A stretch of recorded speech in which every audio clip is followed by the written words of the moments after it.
Hi, my name is Rich. I use the he, him pronouns and yours on my YouTube channel where I play amazing tabletop role-playing games with friends. This is the second in two sessions of a short run of The Road Trip a game by Malachi Sharrow that is all about a crew of people traveling somewhere together. It's a traveling game. It is a hybrid storytelling game and board game. I've tried to use Google Sheets to emulate the dashboard or the board game because this is a game where you're supposed to print out the pages and fit them together to make your board. It's pretty cool. We're setting this in Star Wars. It is a very young crew who are trying to travel from they started off at Corellia and they are headed with stars in their eyes to Aderlon. Technically, they're supposed to be dropping off something, but they're not going to do that. They went the wrong way to Mimbon, and it's not that we wasn't time sensitive. Could still do it. Sure. Whenever we've been to the Aderlon, shadowy figure who gave you a ship and said, "Take this now," was evidently not specific enough on how soon this cargo should be delivered. Obviously, it's on him or her or it. Let's see. Let's go around the horn to remind ourselves of the crew. Stephen, if you could introduce yourself, remind us of your character. Hi, my name is Stephen. My pronouns are he, him. Today I'm playing Tatala Iv, whose pronouns are also he, him. Chindalan? He's a Chindalan, is that right? Chadrafan. Thank you. Okay. For some reason, I blanked on the race. He's the little bat guy that you see in the cantina, I think, at some point. And also behind Stephen right now. Oh, yeah. Thank you. And he's the veteran, and he's a little bit surly, but was very eager to get off of Corellia and saw this crew as a way to get back out and start making money again.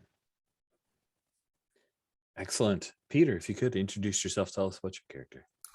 Hi, my name is Peter. I use he, him pronouns, and I'm playing Celsival, who uses she, her pronouns. Celsival is a Pawan, and she grew up in Corellia, kind of cloistered from the rest of Corellian society in a position of privilege, but she was rebelling against her family.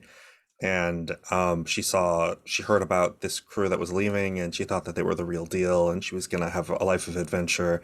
She ran away from home, and now maybe she's starting to have some second thoughts about what she's doing here and what's actually happening. Perhaps she will be. And last but not least, Sabine. Hi, my name is Sabine. I use any pronouns. I'm playing Soren Dahl, uses he, him pronouns. Soren is from a backwater world where he lived with his mother until he stole her lightsaber and decided to become a traveling Jedi, righting wrongs and bringing peace and stuff like that. He ended up on Corellia because he was looking for his father, and his father left him with a lot of debts and ran off. So yay.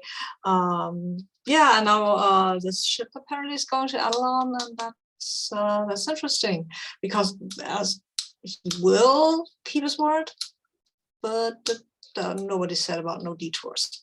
So Adelon it is. It's fine. Exactly.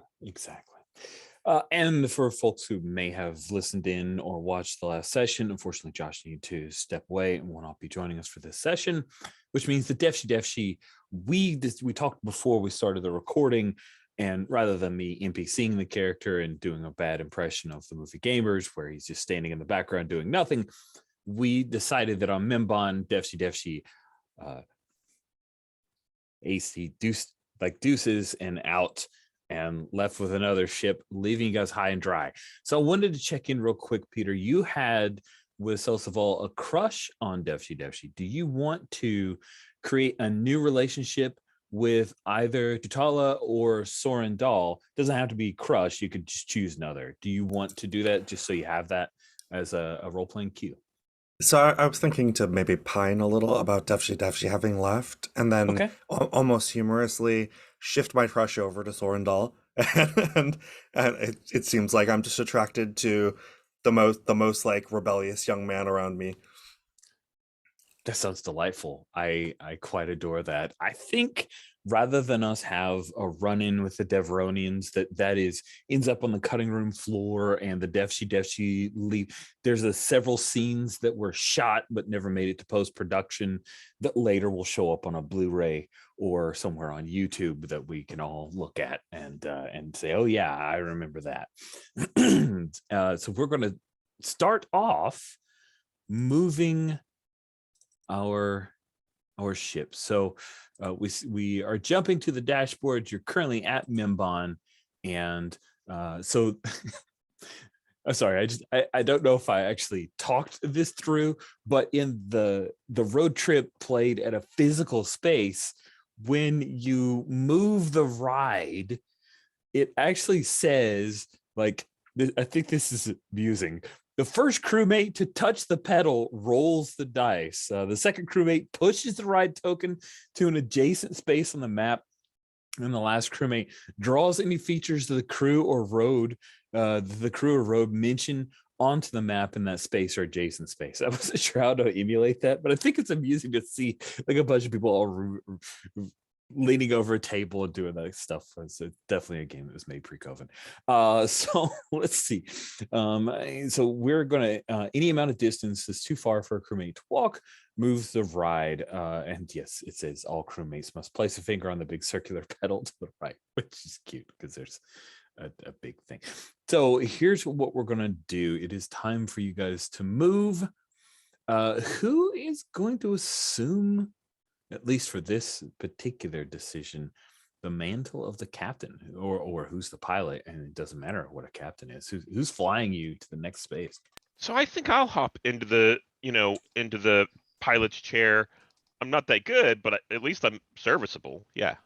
Do you move the I'm- cushion over from the co-pilot chair to the? No, I think I just, I adjust it. I scoot it up. Nice. I like it. Cool. All right. So which space are you moving your lovely ship to? Let's see. I think we need to get back on course. And it was Soren Dahl who had directed us towards Ardalan. No, that was Defshi. Oh, was it? Yeah, I it thought was you said Defshi. you wanted to go there. I didn't mind going there, but when I learned that was where Defshi wanted to go, but I actually wanted to have a conversation with him about him just changing the target without talking to the rest of us. But Now, apparently- why are you guys actually still going to Adelon? That's a great question. Well, I really think interesting. regardless of where we go, I know that we have to stop at Salust in order to refuel, Mhm. because there's this dead area until we get to Ardalan or wherever, and we can have that conversation. So I think that's what we've programmed into the nav computer, is our next jump goes to Salust. Awesome. So then the desire is for you to fly to Sloost, and I think we will put that to some dice to see how that travel goes. So Stephen, if you could go ahead and roll us 3d6.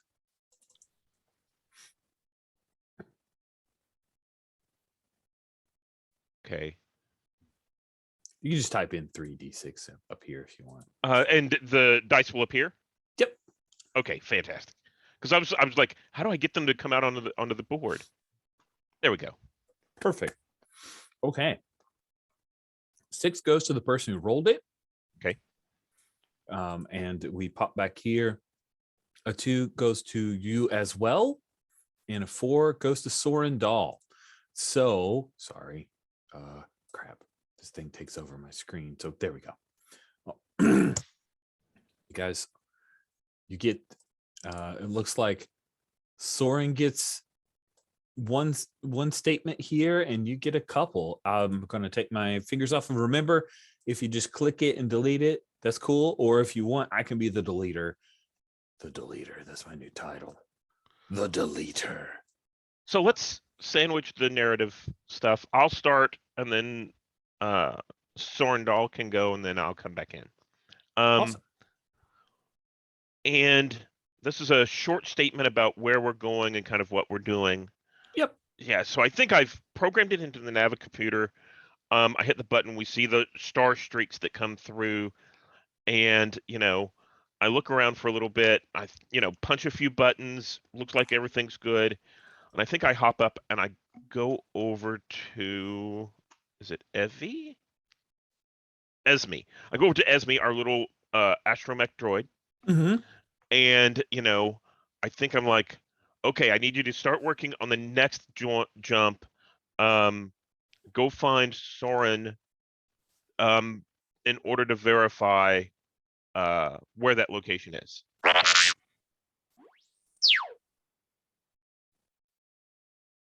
And then the little astromech droid will wheel away and head off. So the next statement will come from Sorendal about your trip to Solist. Just about the trip, not about what we find on Solus. Trip arrival, right? Like it's the middle. So it could Yeah, totally be the because- arrival or it could be in the middle. Yeah, because Solus has a toxic atmosphere, and everything that you want to interact with is below the sea level. I think that requires a certain amount of just going over the tech to see that we are really sealed off and won't take on any of that toxic stuff, right? So that our filters are working, and Soren is sitting around and just cleaning a filter and looking kind of bored and humming some sort of bar song or stuff that you sing in the room if you're bored. Cool. Doing a repetitive task. Nice. I like that. And then what about the end of your trip when you guys arrive at Sulust? I think we've been discussing a little bit among the crew about why we need to go, where we need to go next. And I think I'm going to change the narrative just a little bit. Did we say anything about where Defshi went? We didn't. So if you wanted to do that, you can. Yeah, I think that Defshi is going to meet us on Ardalan. And that's why we need to head there. Nice. Does that sound okay? Yeah, I like that. Yeah. Do you guys like that? Yeah. That way your so pining still counts, Celsival. Or That's you're right. switching to different people to pine over also makes perfect sense. I'm still sobbing though. I can't believe he left us. I can't believe he would take that job. Why would he? How could he abandon us? How's the double payback going to survive without him? So I think that what this looks like on screen is I'm back in the pilot's chair. I'm making sure that we're fueled up, and I think I have Cel Saval next to me in the co-pilot's chair, if that's okay. Yeah, absolutely. So I'm on camera crying and whining. And I'm like, okay, here's what I need you to do. There's these buttons, and I only have a certain reach. And I'm like, I'm going to tell you what to hit over here, and you're going to have to reach it for me if we run into any problems. Now, we're not going to run into any problems, and this is like, only if we get attacked by, pirates again or something like that. But just in case, I'd like it, if you don't mind. I'm sorry. What?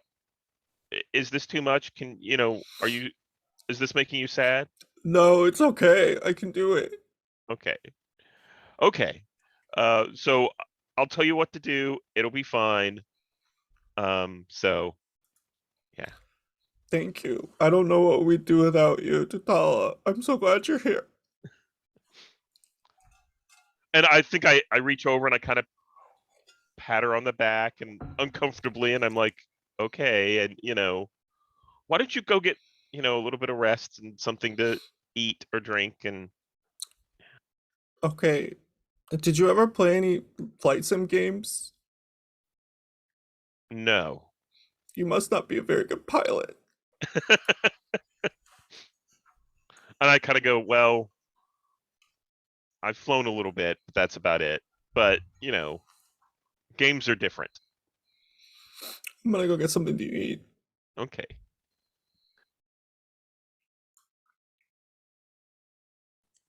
So, as Soren Dahl had said, Sulust or Sullust, the home planet of the Sullustans are the species that were the co-pilot for Lando on the Millennium Falcon in the original trilogy, and Nian Neb, I think, was his name. It did show up in the sequel trilogy and was promptly killed, as was Admiral Akbar. Makes me sad. None of our aliens survived. I think we have a little post-production work where we see from the core world, the little dotted red line as you're traveling along the as Rich can't remember, Rima trade. I think it's Rima. Yeah, the Rima. Thank goodness. I gotta memorize this stuff because that's what my brain needs to be memorizing. Dotted red line as you head all the way down to Sulust. And you arrive at this place. There are several satellite cities, space stations, where many of the Sulustans live, but the corporations and a lot of the production is all subterranean because of the toxic surface. You guys will, I guess, pull into one of the space station cities, which is beautiful in a very uniform and extremely clean way. Everything like hard lines, lots of sharp edges. Everything's very there's less of a it's function over form, or the form is all about what function it has. Very utilitarian. And the Sullustans they all work for, primarily, most of them all work for the same corporation, which is why they get so much done. But it also means there's a lot of bureaucracy, the like. So as we pick up to the Star Wipe, and you guys are walking along an area here, I guess it would be like a commons area. It's a little open air. You see above you are the 4 screens, but you can actually see out into space. There's enough ambient light here to feel as if it's sunny, but of course the only sun is the literal sun, which you can see through space because there's no like day-night cycle because you are in orbit around Sulust itself. So while you're being refueled, and I'm going to say that because we talked about the lack of fuel rules, that it costs you a couple ticks of fuel. So you're half empty at the point where you need to refuel a bit. You're stopping to get some fuel, which should be able to last you to the rest of the way. So if you fill all the way up, it should be able to last to Aderlon, is the expectation. What is it that Soren would like to do on the planet of Sulust? He's never been there, so I think he just ask if anybody else has been there, and if not, they want to go exploring.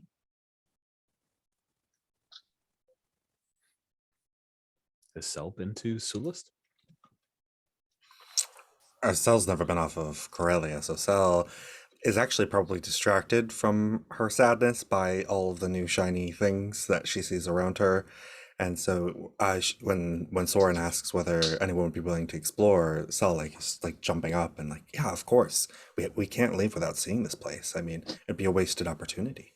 Right? I mean, it's a big galaxy and you have to hustle if you want to see all of it. You're right. You know, you're so wise, Soren. I really appreciate that about you. Well, I learned a lot from my mother, and Soren will not mention that it was mostly by negative example, but yeah. What about you, Tutal? You've been around. I have. I've never been here, but I need to look after the ship first. So I'm going to make sure that it gets refueled properly and that we can get everything, it gets any of the repairs that are needed. And then I'll catch up with you. and I kind of look around. I think I talked to one of the spacers that's, coming up, and I'm like, tell me, what bar should I go to? And I'll say, I'll meet you, at this bar in 2 or 3 clicks. Cool. Cell and Soren head off, possibly shopping or just exploring. Tutala, what did you stick around to take care of? Specifically, we took we had some, a part of a firefight, Mhm. on the way here. And I want to make sure that everything's back in, not tip-top order, but at least in flying order, so that if we run into anything again, we're not going to be spaced or anything like that. I'm awfully loose with it. It's like, okay, it's fine if, this doesn't quite work. We can get around that, but I'm looking at critical systems just to make sure they're okay. Nice. So you're looking over some of the critical systems, making some tweaks and the like, when Esme it becomes sets off an alarm, like quite excited, and you see that someone is outside. Maybe there's a little cam, like a tiny little grainy cam, so you can't make out many details, but you see there's someone. It's a Sullus, looks dressed in the livery of somebody that handles messages, and they're waiting patiently outside for you to notice them. So I turn to tap on- Esme and I say, watch this, and if anything happens, get on the comm to the other two, and if nothing happens, you keep working on, that spanner over there to make sure that it's going to be okay whenever we take off. And I'm going to go down the gangplank to talk to this person. So the Sulluston, when you come down, it says, "Are you a member of the crew of the Opportunity?" Yes, yeah. He pulls out a little hollow projector, and it pops up. You see the blue figure of the blue hollow figure of a hooded and robed individual that you recognize as Con Felon. Where is your captain? He got pulled off in order to complete the job. We didn't have enough supplies and currency in order to get everything done. We're getting there as fast as we can, but we still have to pick him up. Don't worry, we'll do a good job. It'll be fine. You were given copious supplies to complete this job. Are you saying that your captain is no longer on the Opportunity? We're going to pick him up now.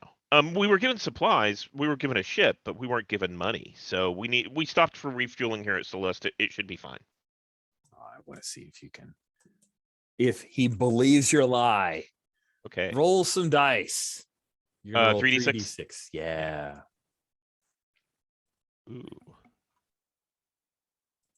Okay, so we have a 1, a 2, and a 5. As we look at people on the dashboard, the 2 will be you, Tutala.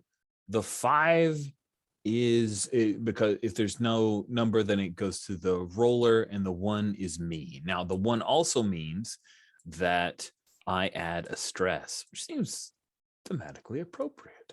Yeah. Bloop. And that also means that you could change a roll from a to a 1 if you want. The next time we roll, unless people people are blowing off steam. Yeah. Okay. I'll lead off. Okay. And then, yeah. So I think he is very suspicious about the captain being gone, and you guys like we didn't have actual money. He can buy that, but he's very suspicious, and likely is going to send someone to trail you guys. What about you? What are a couple of statements you'd like to make about this interaction? I offer to skip going to Arterlon to pick up the captain if he wires us some cash. You send us money, then we don't have to have any problem, and we can pick up the captain on the way back rather than, on the way there. And you will head directly to Bespin from Sullust? For the right price. I mean, we'll have to wire Defshi that, it'll take us longer to get there, but we can certainly do that. Cool. So does he have the funds available? Did you get the last word? Oh. The last word. Oh, I think this is gonna be me getting on the comm unit. And yeah, I think he's got enough money for us. He's gonna send us the money, and I'm like, okay, there's been a delay. We're not gonna be able to pick up Defshi on our next jump, but we can pick him up on the way back, and we're gonna get paid extra. You guys like pay, right? Who doesn't? Well, not particularly good. I don't mind fulfilling the job first and having the fun later. That's fine. Sorndal, the Jedi way of like do the work. I mean, don't. There's never care fun about after for Jedi, but yeah. I think There's whenever a I come fun- across, there's always a fun for Jedi. That's what I learned from my mother. Jedi take their fun when they can. So I think I come across them, across the communicator as you're in a shop or something like that, and you're looking at something nice, and I say, well, more money, and you're like, oh. Yeah, I imagine we're in like it's a pet shop and they have all these subterranean alien creatures and we're like standing in front of the tanks looking at them, and then you like show up at the hollow and I have this shocked look on my face, but Sorendal's like, yeah, it'll be fine, it's okay, and I'm like, we're leaving Defshi? no, we're not leaving Defshi. We're picking him up in Adalan, but just a little later. It's just a detour. I kind of Oh. conspiratorially like put my hand up and like lean over towards you, Soren, and I say, since we're traveling already and we're moving a little bit under the radar, maybe somebody here has something they want to move. Something that's along the way. We could make a little bit of extra money. Why not? I mean, it's an idea. Where I come from, I knew a lot of smugglers, so yeah, maybe we can pick something. Maybe I was too loud over here, right? Maybe we can pick some rumors up. Some rumors, not stuff, of course. Well, I know my way around the rough and tumble folks. I'm sure I can find something. Okay, fine. And do we want to take this little thing here with us? They seem quite excited about you. It is very cute, isn't it? I like the 3 tentacles. Yeah. So let's get it. We get money here, so. Yeah, if we're getting extra pay, we might as well get this thing. Yeah. Mm-hmm. Sure. So Awesome. I think, yeah. Go ahead.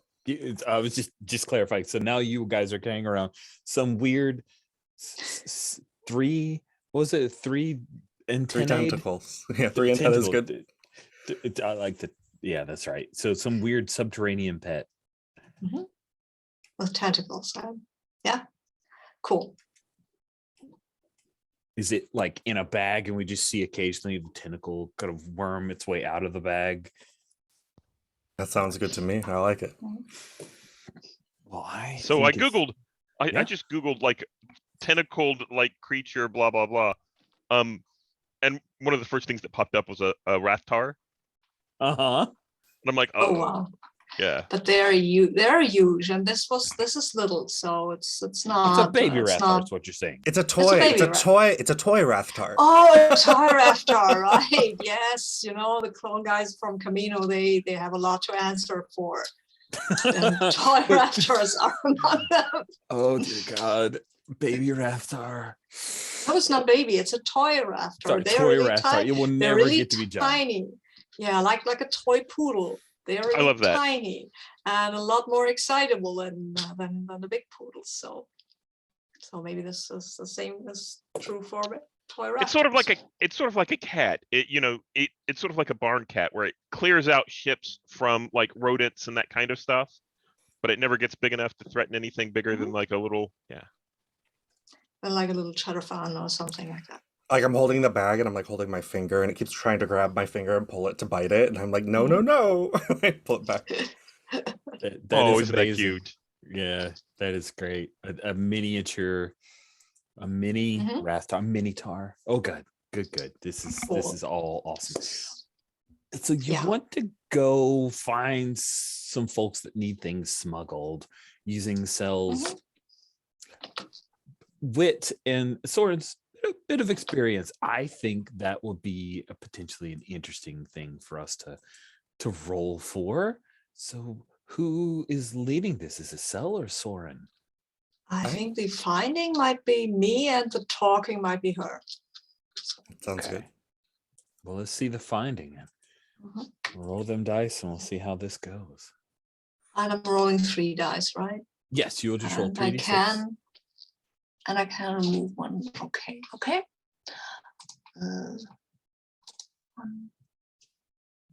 Oh wow. 2. Oh wow.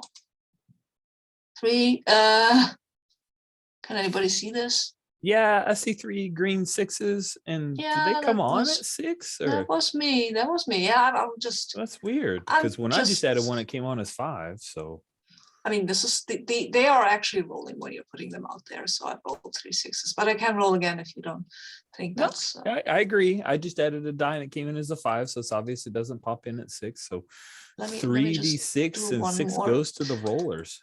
You know what? I'm rolling this again because the next one I rolled out also came out as a 6. So yeah, that's weird. I'm a bit suspicious about this. I'm just re-rolling them. Okay. All 6s. Yes, this is still a 6 and a 5 and a 1. Oh yes, I am going to use my evil GM powers. It's the road. Because I know you guys are doing some fun stuff. So I think by the end of this scene, you may have to blow off some steam. Is I'm going to change, let's see, the 5, which would go to you because we don't have a 5.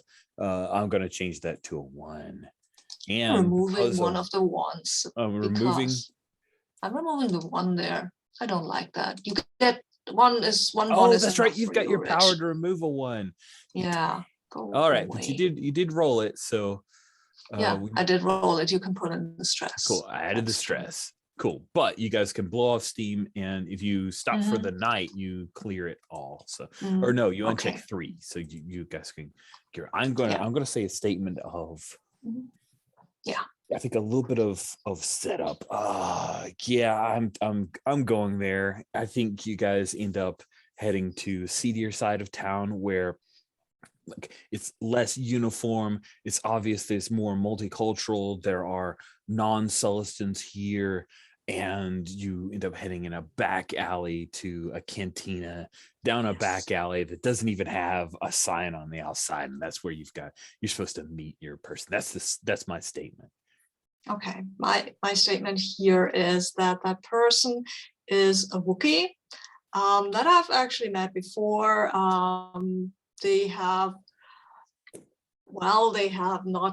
They're not a close friend or anything, but they remember the mind trick and they remember that they got a drink there. They are kind of maybe a little unclear on the details why they drank with the Trandoshan there, but that was actually kind of nice.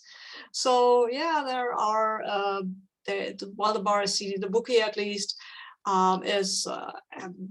seems to not be seems to have a good impression, or maybe has a positive outlook, right? So he's not trying to hit us from the get-go. He's willing to listen to what we have to say, or to what Cell has to say. Yeah, nice. I like it. And I think that's where we set the scene. It's neon soaked cantina, back alley cantina, light bit of music that's being piped in. It's somebody doing a cover of a Max Rebo song, and that they want to pay the rights. And then Cell, you're facing off with this large Wookiee. His name is Charktos. Is that how you say it, or Charktos? It's okay. You can't say it in any way you want, and with the human throat, you'll never get it right. Sweet. So give us a little bit of an idea of how do you lead this off, Celsival, your first actual non-simulated conversation to negotiate a contract. Yeah, I'm like getting kind of close to Soren, and I seem a little intimidated, and I say, wow, they really do look like walking carpets. Can this thing really understand me? Yes, he can, and he's not a thing, and they don't like it being called things or walking carpets. Oh, I'm so They sorry. also What was have, it? they also have very good hearing. No, she didn't mean that. It was a video game joke. Mhm. Charfloss? We have a Charked. really fast ship. It's called the Double Payback, and nobody knows where we're going or what we're doing. We don't have a transponder in it. We can take whatever you want anywhere, and nobody will know about it. So let's strike a deal. I mean, we have the goods. You have something you need to move. We can both benefit here. That's a pretty good lead off. Let's see how it goes. Roll us some dice. Oh, I got to delete the 2 greenies that are up there. I'll do that. And it's actually a lot faster to just use the thing at the top, just to say 3d6. But yeah, you guys can do this too. It's totally cool. All right, roll those things. We bring them on and then we roll when we do it that way. Oh, roll that bottom one too. Okay, cool. Yeah, more stress. And I'm going to use my evil road powers to change that 6 to a 1, which means I get a couple of statements, and I'm adding a stress. You guys are you're about to stress out. Not really. There's a lot of stress, but you're about to hit the next marker where I could change more than 1 die. So I think the Wookiee is my first statement of the 2 that I've purchased here. The Wookiee doesn't trust you guys. Like you're way too, like your whole pitch is too polished, and he thinks that you are full of poodoo. So yeah, that is his feeling. And I'm gonna say that the Wookiee's actually annoyed by how I spoke about him and my whole attitude, and like picks me up and like lifts me in the air and shakes me a little bit and then sets me back down. So I'm a little shell shocked after that. Like I'm willing to accept anything that he says, and he realizes that. Oof, nice. So realizing that he has cowed you actually calms things down a little bit, and he does throw something your way, a job where, here we go. I've thrown in our picture of our Rathtar. It's right beside the double payback now on our NPCs and places. Yeah, he'll give you guys a job. You have to carry something to. Oh, sure. It's even easier because it's a place that's on the way to Bestman, but you'll have to make an extra stop. And I'm gonna find Bestman real quick. So yeah, you have to head to Hoth. Sure, we could go to Hoth, of course. That's right on the way. And I like look at Soren because I clearly have no idea whether or not it's on the way. Right? That's right on the way. It's way adjacent, I think, and we need fur coats for that. I think it's very cold and hot from what I've heard. I mean, we're not going to be leaving the ship very much. We'll be fine. It'll be okay. You never go to another planet with, oh no, we're not going to leave the ship, and we don't take any precautions at all. It's just, this is just hexing it, jinxing it, what you're doing here. If you say, sound just like my dad. You're such a drag, Soren. I'm not a drag. I'm just okay. I am a drag. My father said the same thing. So, and my mother too. I have someone in my family has to be the responsible one. Fine. Wookiee gets up as you guys are fighting. He doesn't want to deal with this. He's done with you guys. He walks off. Charkas, if you see my father, tell him that was not cool what he did, and we will have words about it.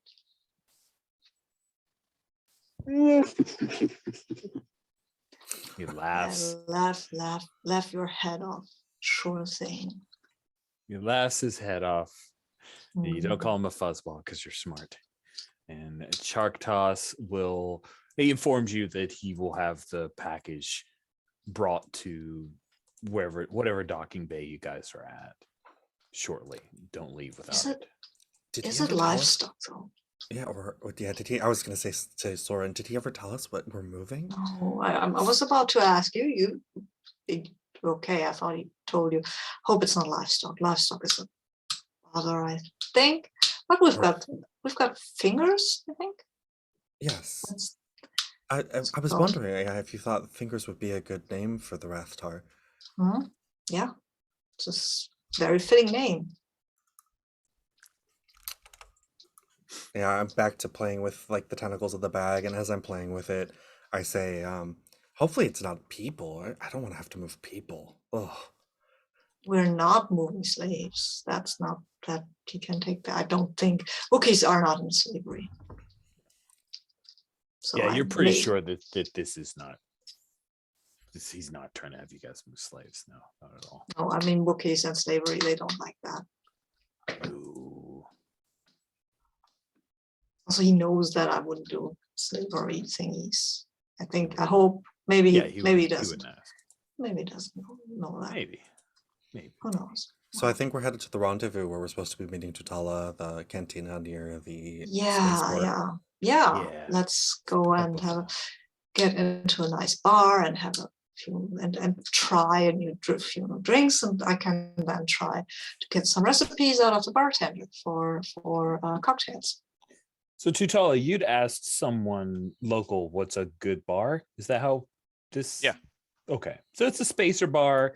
There's maybe a piece of a fuselage of an early Sullustan design that's suspended from the ceiling, like hovering, right? They're using a little bit of grav technology they've added to it. So it hovers and it rotates slightly. There's a lively bit of music. The Sullustan don't really have dancers, so it's just nice music and lots of holo and vid displays of it's a sports bar. There's some smash ball competition going on, a few other sports, and it's loud, like a local pub level of loud. There's a lot of conversation going on. Tutala, there are some other Chad fans here, like a little throng of them. Looks like a family of. How large of a family do Cheddar fans often have? I think often, there's a pair of parents, and then I think Cheddar fans have twins. So I think they have an older set of twins and then a younger set of twins. So there's 6 of them there. 6 of them. Yeah. Yeah. I think the youngest one keeps sneaking away from the table and coming over to chatter at you. Yeah. And I think that he's expecting some kind of food or something like that. And it's like, go back to your family, and I kind of nod at the parents, and they come over and scoop up the younger one, bring him back to his siblings, and yeah. Nice. I like it. Ooh, I think I pull out of my pocket like a little something that I got, one of the things that I repaired from the ship, and it basically it's not something that it's something that's broken, but when you hit the button, it kind of lights up, and I hand it to the little one just to distract him, so it just sits there and blinks. I like it. That's cool. He keeps shining it into his big eyes. His ears rotate around excitedly as he's playing with the light fixture. And that's when Sorendal and Celsival both enter. I think each of you have purchased something new that you're wearing or carrying. Did you drop by the ship to drop off Fingers, I believe you named your toy Rathtar, or are you still carrying? I think I'm pretty attached. I still have the bag that and I've bought like tiny little creatures for Fingers to hunt later. And so I've got like a second little container with like these little like feeder animals with me as well. I think maybe they almost like little mice, but they have 6 legs and these big antennae that come up that are furry on the top. Wild. That's awesome. And then what about Soren? Yeah, what does Soren buy? I mean, Jedi are not supposed to have to look for worldly possessions, but I think there is. Oh yeah, there is a sort of a shawl with tassels, and that was supposedly used as a prayer shawl by the Wills. So, and Wills are a Force sect. So he was like, okay, I can buy this without it being weird. So now he has this pale blue shawl with a lot of tassels on it, and he's currently trying to get Fingers to let go of one of the tassels because Little they tentacles. are yeah, they are very tempting to a toy Rathgar because they look like prey, even though they're not. They can, and Soren is very patient. It's time to explain to the little thing, "No, you can't eat this. This will be very bad for you. You will have a tummy ache." And for some reason, you have even almost the idea that the Rathgar, that Fingers kind of understands what Soren's saying because they retreat again. Yeah, Sal's like, I didn't buy these Celestian mice for nothing, all right? Fingers, wait, you're gonna have food. Just give it some time. They said we're supposed to feed you every 3 hours, and it's only been 2.5 hours. Because the toy Rathar can tell time. That's awesome. I have that same conversation with my pet. No, it has not been enough time. Hey, yeah, so Tutala, Selsaval, and Soren Dahl guys meet together. I assume you're drinking blue milk because you wouldn't drink any intoxicants. I don't think Selsaval's old. No, maybe she might be old. Cool. Do you guys report the new job? Yeah, I'm like as we take our seat and like we explain about the toy Rathtar and how we couldn't say no, and then we say, "Oh, we got a new job for us." I mean, I figured we were traveling anyway, so we can move something else and we make a little bit of extra money. Like you said, who doesn't like pay? Yeah, yeah. I mean, that's a good idea. I can tell you that Khan wasn't too happy that we were going to go pick up Deshi Deshi before we went to Bespin. So they paid us extra in order to get there first. So we'll drop off. You said that this new job is on the way, right? So we'll drop that off at Bespin, and then we'll go to the new location, and then we'll go pick up Deshi Deshi. And we should probably leave a message for Deshi Deshi to say we're going to be delayed, and maybe even wire him, his cut of the advance that we have, so that he's not left there in Adarlan penniless. We might even want to make sure that we stash away some of that money because some of those creds. Because what if once we arrive they just take the ship? What's to stop them? It's theirs anyway, isn't it? I mean, what if we never see Devshi again? Oh well, no, we'll take care of that. That's a good idea. We'll probably set up the rendezvous on our own location, drop off the stuff. They can't complain, and then we'll leave. The understanding is, we take the ship back to Khan, but if we do a good job, we can keep going as long as he has jobs for us. I'm playing with fingers, and I've got my finger out and like doing the tugging thing, and I say, that's what I like about you, Tutala. You always plan in advance. You've got things figured out. And this is a clear, sharp contrast to how I just treated Sorendal for doing the exact same thing. Yeah, and I think I waved one of the barkeeps over and order some food. This is weird food. This isn't what we're used to on Corellia, but it's typical spacer fare. So it's not gonna be super tasteful, but it's gonna be enough to get by. I would like to order something else. I know this kind of food we have. I want something local. I want to experiment here. I mean, spacer food I can get anywhere. I want something interesting. Sulliston cuisine. Whatever that's that is. Fascinating. Yeah. So it's subterranean. So mushrooms. Yeah, probably mushrooms is a big part of their diet. That totally makes sense. But let's see, is there anything else that we add to this? Is anyone a foodie that wants to throw in an idea of something that Oh, we don't have to drag this out. It's fine if there comes a plate with a lot of food that has odd colors and makes weird noises. It's like a mushroom mousse and Oh, maybe what kind of in some type of insect meat maybe Mm. with Oh, that's roasted interesting. pieces of like meat on top, and it looks a bit like almost like lobster tails or something. Mhm. But it's just the thought of it being an insect is a little off-putting at first, but yeah, just it looks and tastes very similar to like shrimp or lobster or something. Chicken. nice? Thank I you. also have this image of whenever it gets time to feed fingers, you take one of the mice and drop it into the bag, and it's sort of like a blender. You see this, and it all gets all excited, and then Mhm. Just like a puff of like fluff comes out of the bag. Mhm. Nice. And I guess it was close enough to 3 hours. Close enough. yeah, we're here a little while. We're eating Mhm. ourselves and all of that. Yeah. Good. So you are absolutely spending time together, and I think you're relaxing.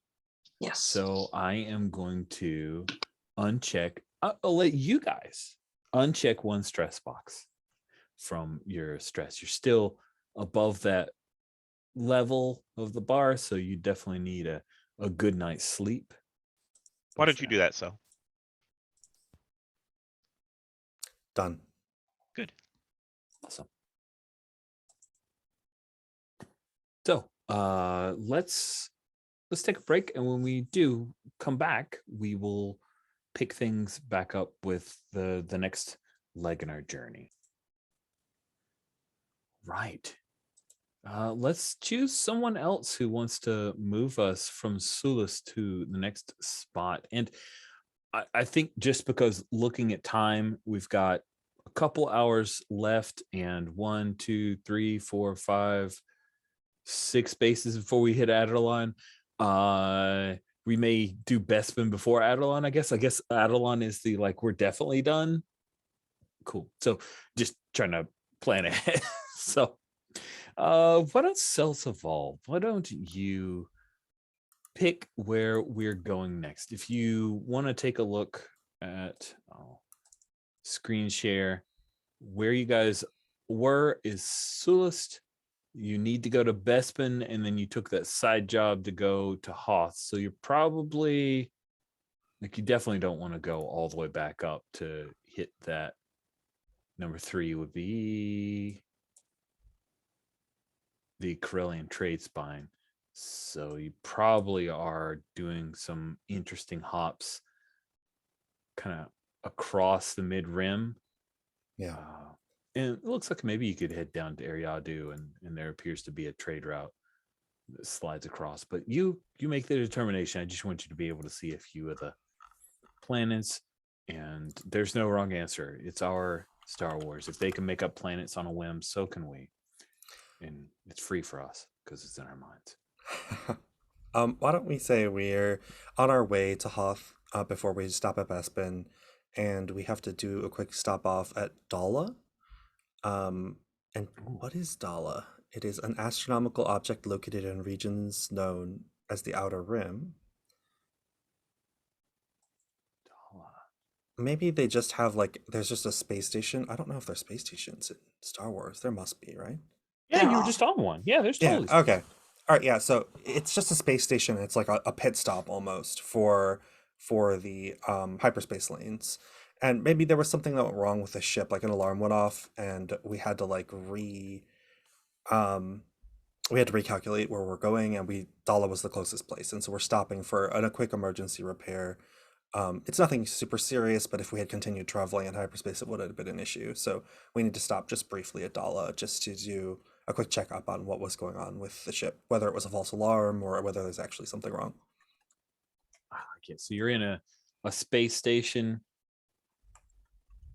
in Dala when you guys have to pull over. So let's ask Tutala, Ooh, the High Republic is a prominent space station. Oh, neat. That's right, because Sabine's been reading some of the High Republic novels. I am jealous of.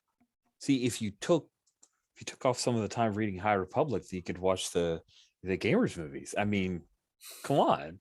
That's very true, but currently I'm not reading High Republic novels. I'm reading something else, if I read anything at all, because I have also a lot of Lego stuff that wants to be put together, and the weather is fine, so I need to go hiking. Okay, all of those answers are appropriate and probably better than going to watch the Gamers movie. Anyway, I just had to throw a little playful jab there.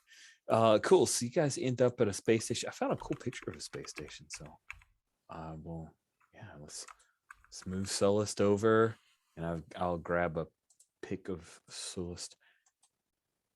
So Tutala, what went wrong with the ship? What problems?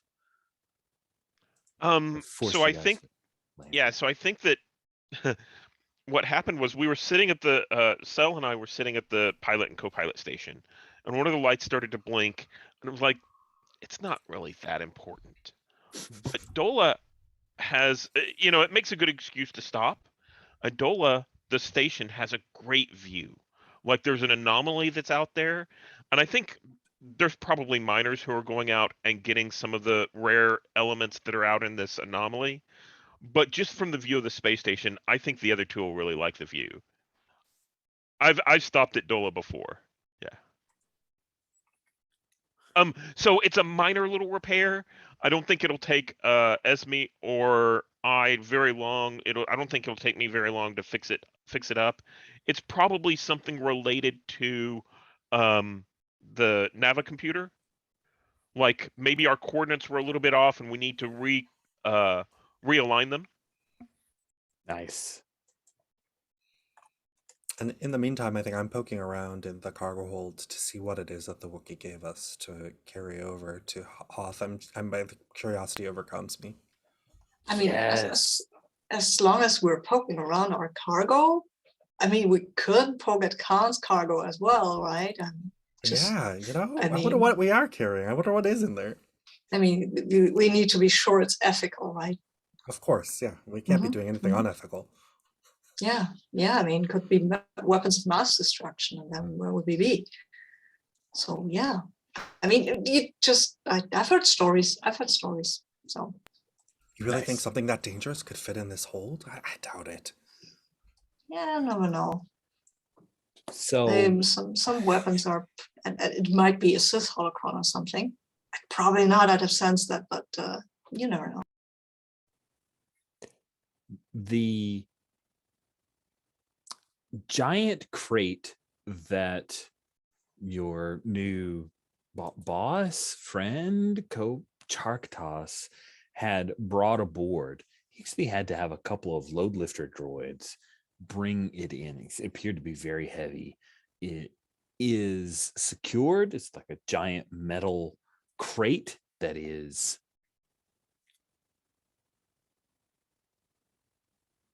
I'm trying to do math. I'm not. So a client is probably the best one. 25 by 25. So it takes up a pretty hefty amount of the space in your hull.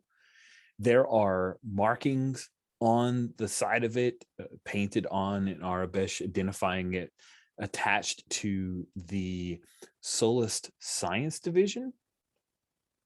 And there's a key-coded lock on it. You were assured that once the key-coded lock recognizes the particular temperature and humidity coded for Hoth at this time of year, that it'll automatically open up. All you have to do is just drop it in the middle of the snow and walk away.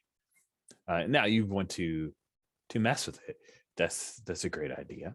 The other thing, the thing that is the primary reason that you're doing the job that Felon had given you guys is it's much smaller. It's about 7 feet long, and it's a metallic device that looks like a case and has its own little key-coded device that Evidently, it's like a two-part key, so you have to have a key for the lock. It looks not unlike a sarcophagus. Yes. Yeah. It's not like, it doesn't say sarcophagus. It doesn't have a picture of a person. It just looks like a big box. But it's about the size of a person, and then a little, they would have to be a really tall person, or maybe they're just nestled inside. Yeah, those are the two things that you find in your hull as you guys have been flying across the galaxy. I think I would like to sense if there is a living thing in the sarcophagus or whatever. Oh my. I mean, I won't advertise this, just stand there and look kind of concentrated.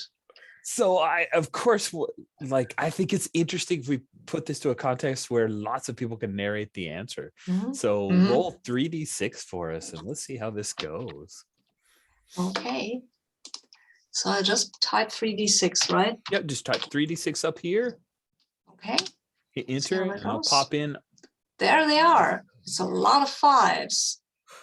It is. Ooh, Man, if the and- captain were here, you guys would be great. Yeah. Yeah. Because of your stress, I'm going Mhm. to turn one of these to a 1. Oh no.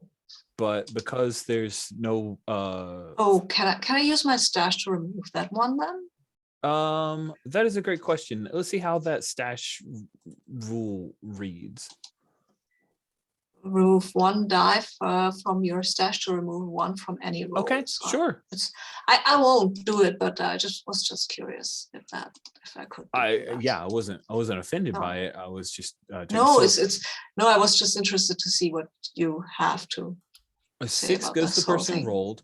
Result comes Yeah. up that's connected to 2 rolls that were not picked for the game. Results considered a wild card, can be used by anyone, even the road. So because these 5s, they're wild Mhm. cards. So this is gone. Oh, you're not using it. So I'm changing this to a 1, and then these other 2 are wild cards. Who wants to be the first to have a statement about what is sensed in the sarcophagus? Because I've got a teaser at the end, but you guys can totally hit up the sarcophagus and close it out. My teaser is, and also you notice that is my teaser, just as a dot.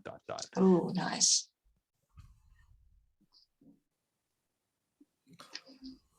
Torn, why don't you tell us first what you see?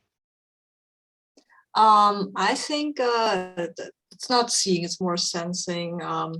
Sensing the life. If there is life, I think there is life Okay. in there. Yep. But it does seem to be very. It is very low key, I guess, like someone who's frozen in carbonite or in a medical coma or something. So it's not someone who's just kind of sleeping. Cool. So that will use up one of our facts, and I love that answer. I screwed mine one. Yeah. All right. It's all same statement. Last, who would like this last one and to tell us a bit about what Sorendal senses about the person in the crate? We now say as person because we've defined it. There's a life in there. I'm happy to offer it up to the road personally. Cool. You sense, now that you're paying attention to it, Sorendal, you sense that there is some strength within the force within this individual. And also, you feel the signs of life coming from that very large crate, very large creature. And it appears to be in a state unlike the one in this, for lack of a better term, sarcophagus. It feels as if it's in some kind of hibernation state.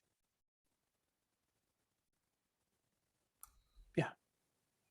Soren, do you say anything to share any of this information? Yes, I will turn around. T'Challa, you're there. You're working on some of your repairs, but you're here when this happens.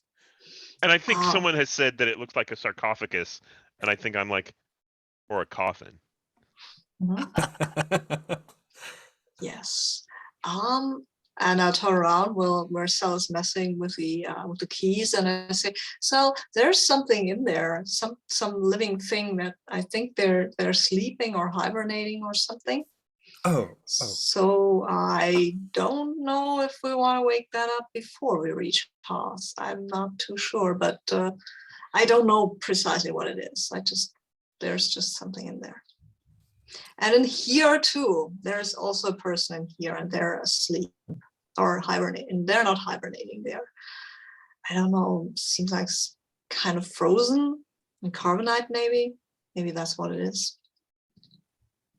maybe it's So, better if we don't mess around with the cargo. yeah, I mean, not that comfortable with transporting this person, and this is clearly this might be an animal, but this is clearly a person. Might I think be a Tatala medic just grumbles under his unit. breath and looks around. And when did we become a transport ship? We're always a transport ship, Tutala. A cargo. We transport Yeah. goods from one place to another, not Yeah. people and animals. Mhm. I mean, a ship of this size, we can't afford to move low value things. We have to, in bulk, we have to move high value things that are smaller that can fit in our hold. I know that it's dubious ethically, but I mean, the economics of it are there. Yeah, but that is not a thing in here. That is a person, not a thing. I mean, a person is just a thing that moves and talks. It's So more the complicated answer than is, that. do we need to wake him up and give him a cabin? I would like to figure out who this is before we do any of that sort, but I would like to figure out who this is before we hand him over to whatever fate awaits him. I don't know if that's such a good idea, but I mean, you two seem to have more experience with this kind of thing. Not a lot, really, but it seems like I'm just not comfortable handing a person off to an unknown, to whatever fate awaits them. Have you ever been frozen, Soren? How No. about you, Totala? Have you ever been frozen? I wonder what that's like. I've been cold, but not frozen. I've heard it's unpleasant. That's what I've heard, and you can see afterwards. Well, Seems to- I just think it's maybe not a good idea. I don't think Khan would appreciate if we're tampering with the goods. But if you think it's something we have to do, I Especially can since we've respect already, that. yeah, especially after we've already taken his money. I mean, Yeah, It but is a betrayal of trust, isn't it? well, I'm not trans. Yes, maybe, but whatever happens here, I can't let this go. So I'm sorry. I just. what about if we wake them up once we get to Bestman before we hand them Mhm. over, right? That seems fair. Yes. Yeah. Mhm. And I mean, we need to figure out how to wake them up anyway, because if they're frozen carbonite, I have no idea how to unfreeze them.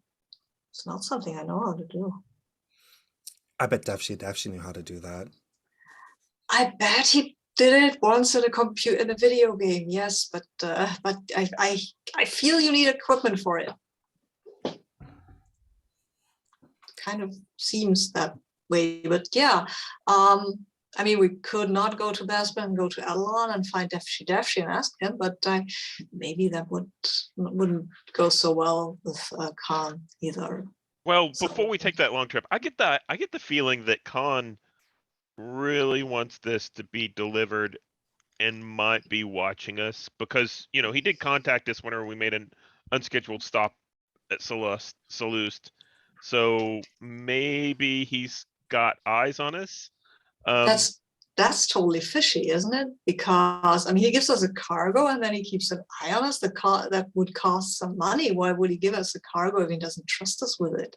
Why doesn't he give the cargo to the people who are watching us? That would make a lot more sense. Well, I'll tell you what, next time he calls to check in on us, I'll let you talk to him. Oh, that's a totally bad idea. And I was looking around the ship and we actually have a medical bay. Oh, So that might help with the Mhm. waking up whoever Mhm. that is in the coffin sarcophagus thing. yeah, maybe we can figure out something from this device here. Maybe it has a readout that tells us what that is. Well, who's in there? Why they're in there? I mean, this might just be a medical thing, and it's totally above board. I have a I- bad feeling about all of this. Yeah. I remember Sounds my like dad. Soren is. Oh, sorry. Go ahead. Oh, Keep going. I like was. this conversation. Yeah, I just remember when my dad talked about when a dangerous job needed to be done, they give it to somebody who doesn't even realize how dangerous it is, so that when it goes wrong, that's the person that pays the price. Mm-hmm. Great. Yeah, let's get to Hearth and deliver this fine creature over there, and hope it doesn't eat us when it wakes up. Awesome. So it sounds like you guys want to move on. So let's take a look. Do you guys want to rest for the night? Yeah, I think mean, now is a good time because of the distance between Dala and Hoth. Yeah. mhm. Okay. All right. So I'm sorry. I will let one of you uncheck 3 boxes because you are sleeping for the night. Mm. I will uncheck one, and then somebody else can check There you another go. one, and the third person can check the last one. Sounds good. And then please don't roll any more ones. Come on, roll all the ones. Need one more unchecked, friends. You should be down to 2 stress right now. Mhm. So what sells of all sleeping for the night as you guys are attached to this space station, docked against the space station? Is Sel the kind of person that sleeps in her quarters on the double payback? Or does she go in and get some kind of luxe, nice room in the space station? What's her sleeping for the night look like? Yeah, I think Sel actually does kind of leave the ship and get a room. She doesn't have a clear sense of credits and their worth just because she's always not had to worry about that. And since there's money flowing in now from our patron, she's not really paying close attention to how much things cost or even thinking about her future. So she gets like almost a luxury suite that has like floor to ceiling windows. Maybe it's actually like a panoramic view of this anomaly out in space. Oh, nice. And I and love it's that. like got these weird flashing lights and the mining ships going in to harvest some of the gases. And she ends up not sleeping at all. Like she's just sitting there, like she's laying in the bed all night staring at it. And she's almost like daydreaming. And it's still like restful for her, but Mhm. it's just like, yeah, the camera just sees her like bathed in these changing colors of light coming off of the anomaly. Her eyes never close, and like her eyes are like wide, like in awe at the beauty of it. Very cool. Mm. What about for Soren Dahl? What is relaxing and relieving this stress and sleeping or not sleeping? What does that look like? I think he first meditates on probably the side of the anomaly, and just opens his senses to the force and meditates on what the force means, and tries to communicate with those who have passed. He usually does that, so it's not unusual, and tries to find his equilibrium, and wonders if he's made the right choice or if he should do something else. As a Jedi, you have to review your decisions because you could be wrong. You have always to assume that you could have been wrong, but he will arrive at the conclusion that no, in this case, he probably wasn't that wrong, and then he will go to his bunk, which is very bare, right, and will go to sleep and wake up early the next morning and do some lightsaber practice while the rest of you are presumably sleeping. I see here on our map, which is on the NPCs in places, that the crew quarters are pretty tight, and it looks like it might be single or double bunks that are in there. You guys see when I'm just want to make sure we're all on the same page, because You may interpret it differently, but I'm gonna blow it up a little bit so we can. Sorry, I love kind of looking at maps and helping with stories. But so the crew quarters are here.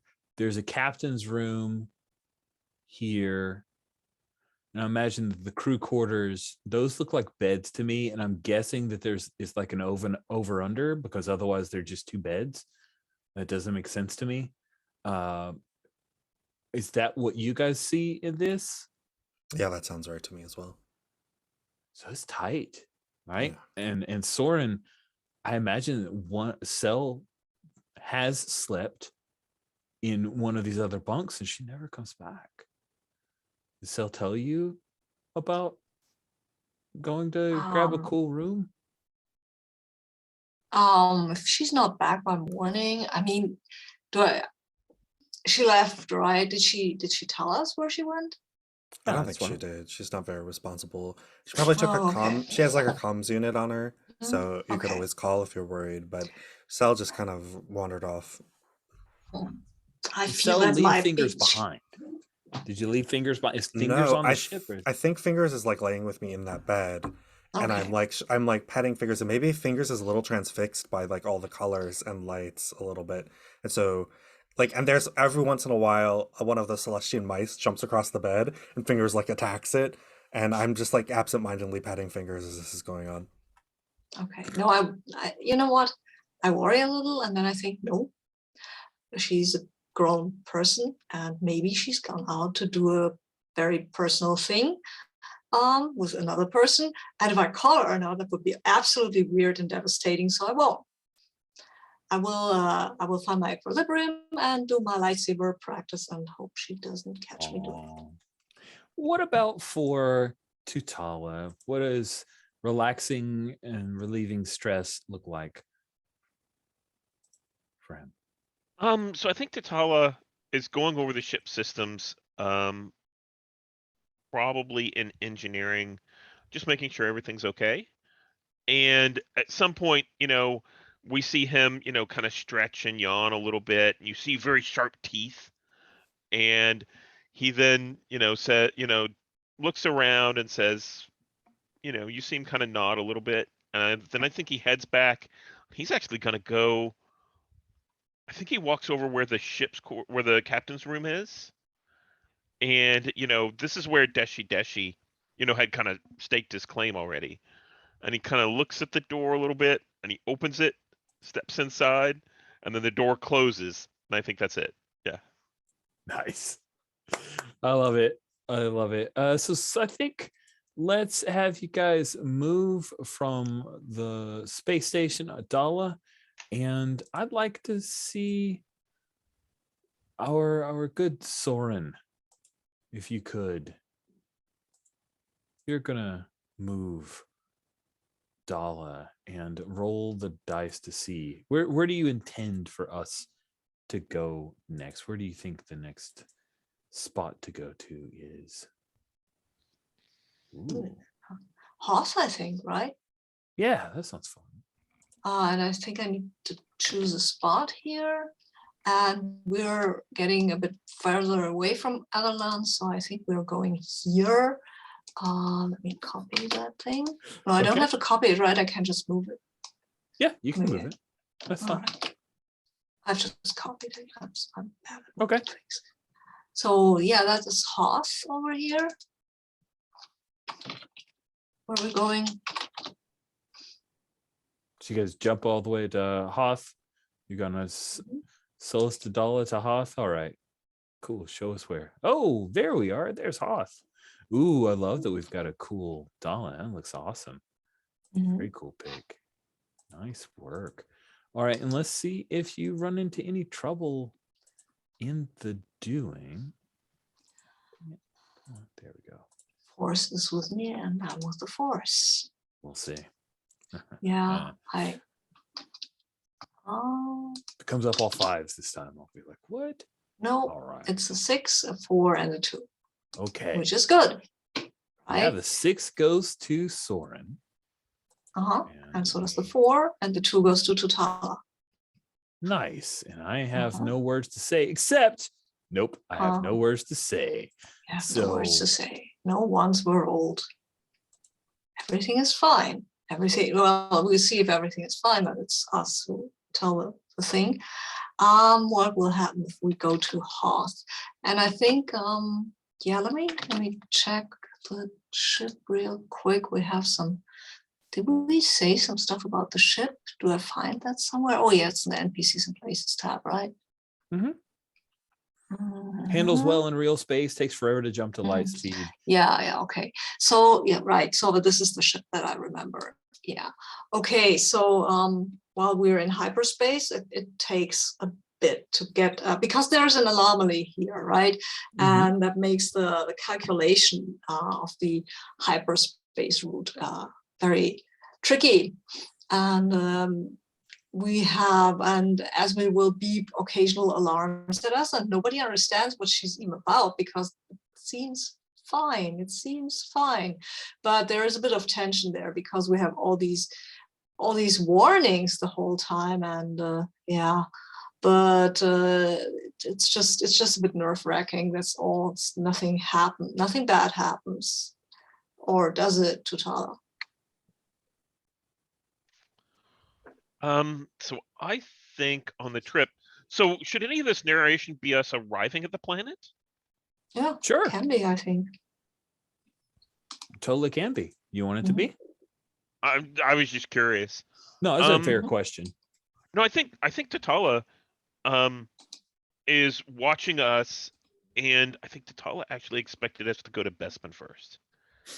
And is like, oh, so we're more scared of the Wookiee than we are of Khan. I see how this is. And I think there's a little bit of chatter that goes on about that, oh, but I think Tatala actually, starts looking and scanning actively to see if anyone's following them or, basically is ready for a reprimand coming from Khan, like it's kind of already come Mhm. previously on Solist, and is getting everything ready for, like, this is how we're going to tell them, this is the story. Yeah. Nice. And then Soren, you get the last word as you guys arrive on Hoth, or if you wanted to go somewhere else with it. No, I thought we were going to Hoth. Also, I like to be in the Wookiee's good side. I like the Wookiee a lot more than I like Khan. Khan is shady as hell, and if we are crossing him, which I feel we might be leading up to, we can use friends like what did I name him? Krustas or something like that. Chartas, right? So yeah, and so we're arriving at Hoth, which is a pretty unremarkable, really ice ball. It has an atmosphere, which is nice. And as we come down there, we will encounter a herd of tauntauns who are galloping over some ice plains. And yeah, thank you. Yes, and yeah, and I think I think there is a settlement here, and no, there's not a settlement. There's a monument, like a commemorative monument of the heroes of the rebellion who fell in the defense in year whatever it was. That's cool. Yeah, did they use BBY here? I don't know. Mm-hmm. Yeah, I can't. Star Wars timelines escape me. And there might be some empty hulls of AT-ATs still stranded here. Yeah. Oh, nice. Yeah, like turned over on the side as Mhm. similar to like the sequel. Oh, that's awesome. Okay. Then you guys, I'm curious, Tutala, how do you guys get the crate out there? I think we actually have to land. And so we land, and that's how, I think the cargo ramp descends, and we snow blows in and all that kind of stuff. and we start to see, through the exit and the snow, I think it's sort of like there's a storm, and they're kind of a whiteout. Then at some point, the wind dies down, and that's when you can see like the carcass of the AT-AT, kind of frozen out there on the plain. And I think Tatala is, kind of nods at the other two and is like starting to push. And this crate is on like rollers that have to, just be pushed out. Okay. Yeah, salsa vol is like it's very low tech, but it's like on these rollers, and as it moves from one roller, I'm grabbing that roller and pulling it to the front and placing it onto the so that once we get it to the ramp, it'll just slide out. But I'm just keep like doing like like almost the leapfrog of bringing the roller, putting it in front, bringing the roller, putting it in front. Yeah, I'm helping.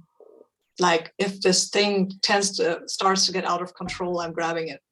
That's mostly looks like I'm just standing around, but I'm actually taking care that it doesn't get out of control and run over one of you. And as we're doing this, Sal is saying to the others, like, if there is something big in here, we have to be ready to close the ramp. This could go badly.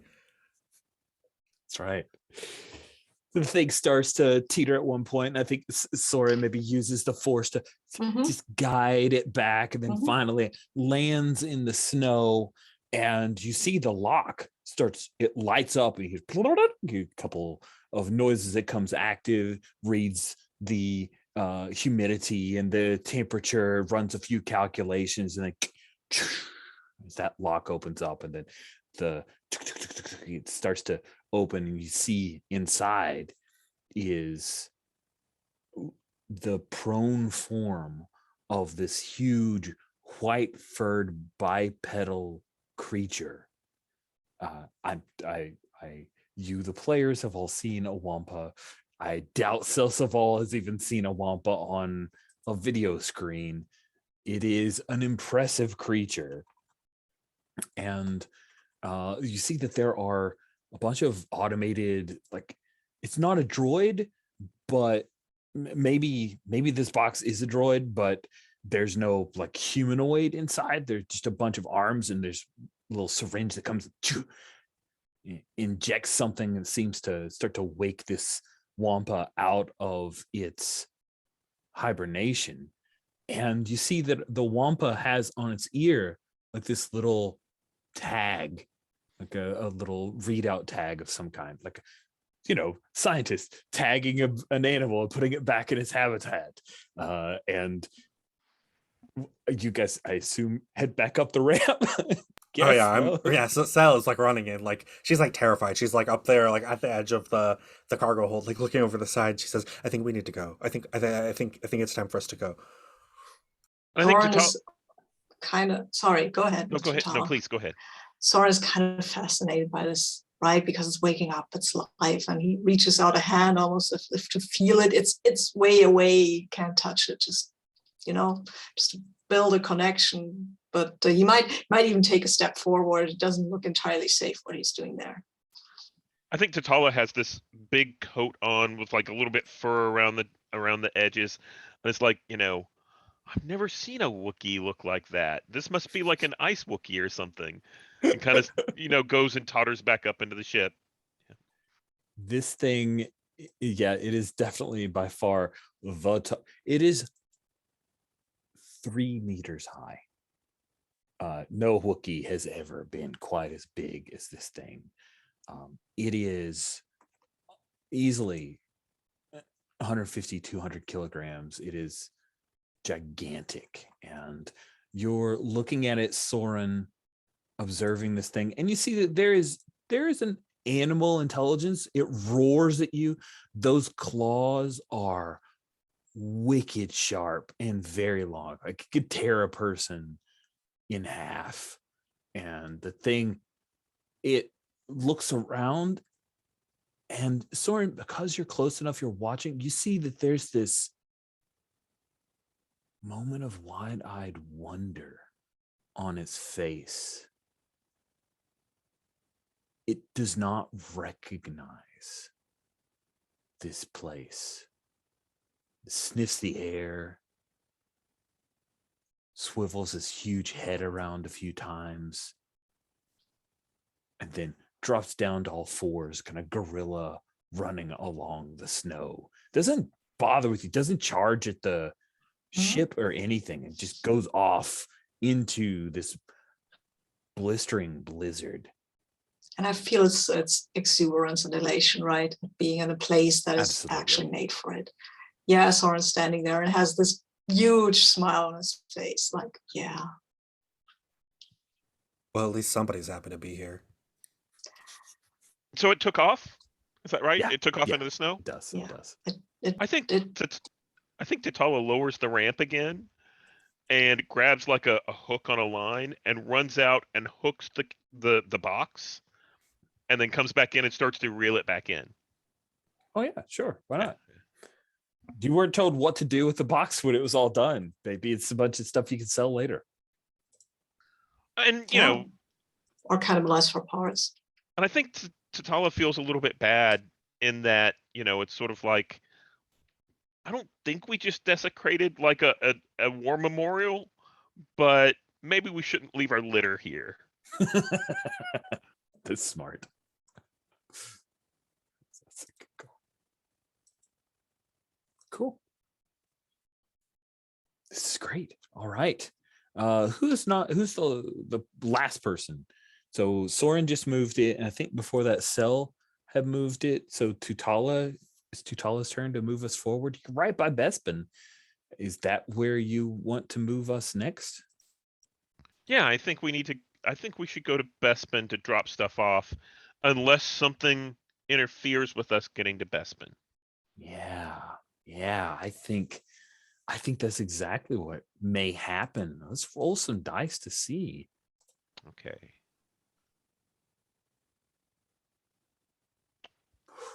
Ooh, happy day. So let's see. I think that the 2 is claimed by T'Challa, and the 3 is Cell. So we each get a statement. And stress will go back up as you guys hit the stress, and you're now nearly out of fuel because I just randomly add fuel check marks because there are no real rules for it. So there you go. You're almost out of fuel, friends. Just definitely get some fuel investment. That's okay. Yeah, we'll fuel back up in Bespin. It'll be okay. All right. So I've got a statement. You guys, I'm going to lead off the statement. You guys it's just a quick hyperspace hop to get from Hoth to Bespin. And you're trying to spin up the engines when a klaxon goes off. And when you check to see what has happened, or maybe Esme is explaining this and T'Challa understands it, there appears to be, even though you've moved free of the orbital space of Hoth, there appears to be a gravitic anomaly that is preventing you from going to hyperspace. But maybe we're playing Star Trek for a minute, because that's not a Star Wars thing that happens. But because of the way the astrogation calculations are set up and the way that the ship works, if it thinks that you're going into the grav well, it thinks, oh, I'm going to crash into a planet. It will either pull you out of hyperspace or refuse to go into. No, your calculations are off. You're in a gravity well. It will throw you off. So that's the problem that you guys. And now you guys get to tell me what that means. So I've removed my one statement.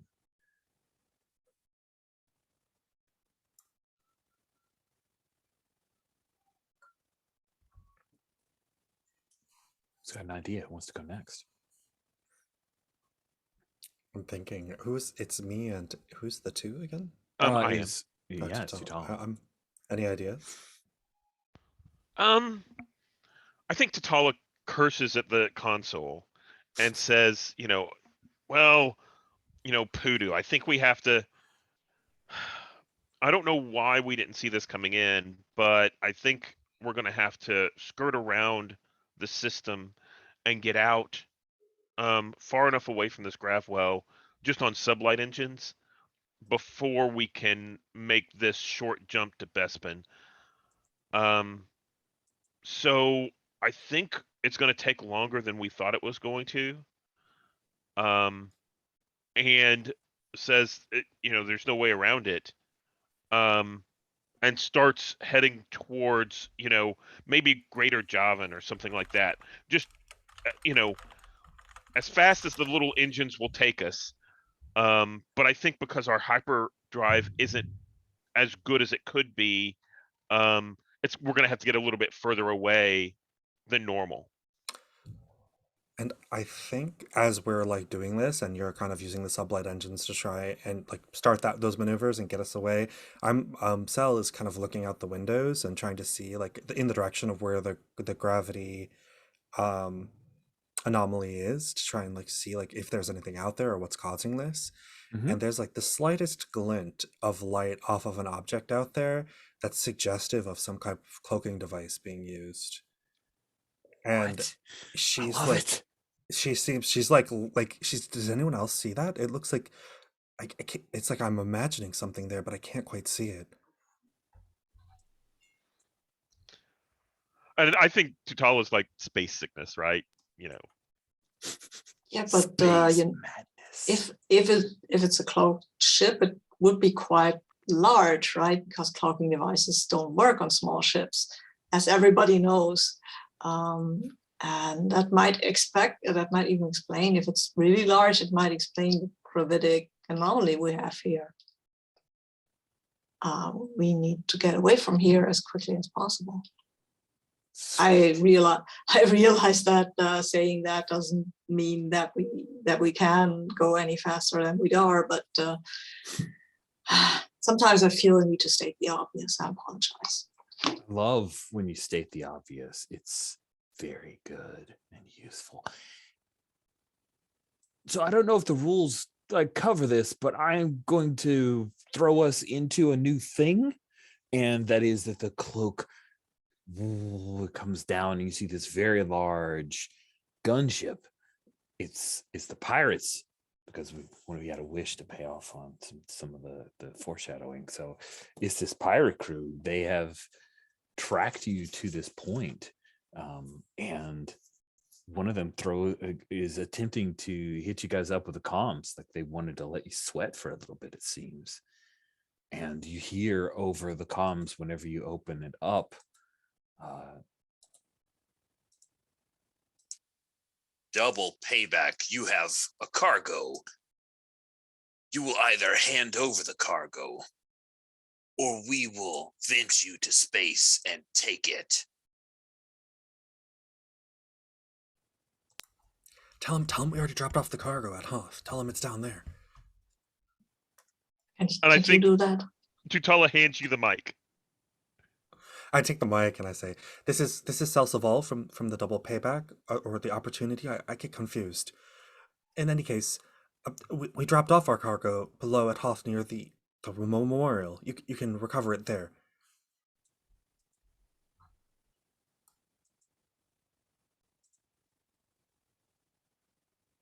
I think that's a pretty tricky thing, and I'd like for our dice to decide if they buy your lies. It's not a lie. It's not. I omit a large part of the truth, but it's not a lie.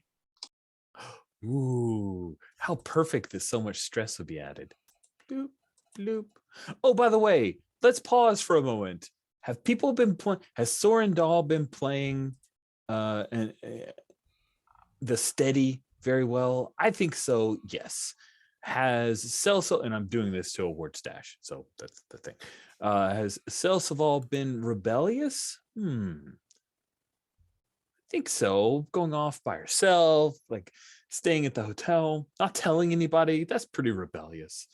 Tutala the veteran, definitely. You have absolutely been the veteran offering your expertise. So I'm going to award 2 stash to everybody.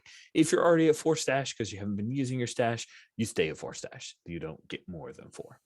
Cool. So with that in mind, I get to add 2. I've added my 2. So you got 2 stress going on. Sal, when you add a stash, you may also add 1 to any other crewmate stash. So I wonder if you want to do that. Yeah, sure. Soren, why don't you take a stash? Nice. And what can stash be used for again?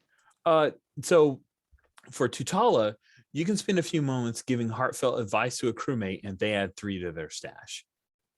You can use stash to add dice to a roll. So I think I'm actually going to add some dice to this roll because otherwise, Yeah, this and is there's really also bad a hover news. over that helps. So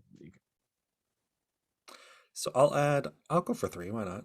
cool. I'm going to add And 3 you can more actually dice. add dice after the original 3 die happens, or before or after. So there you go.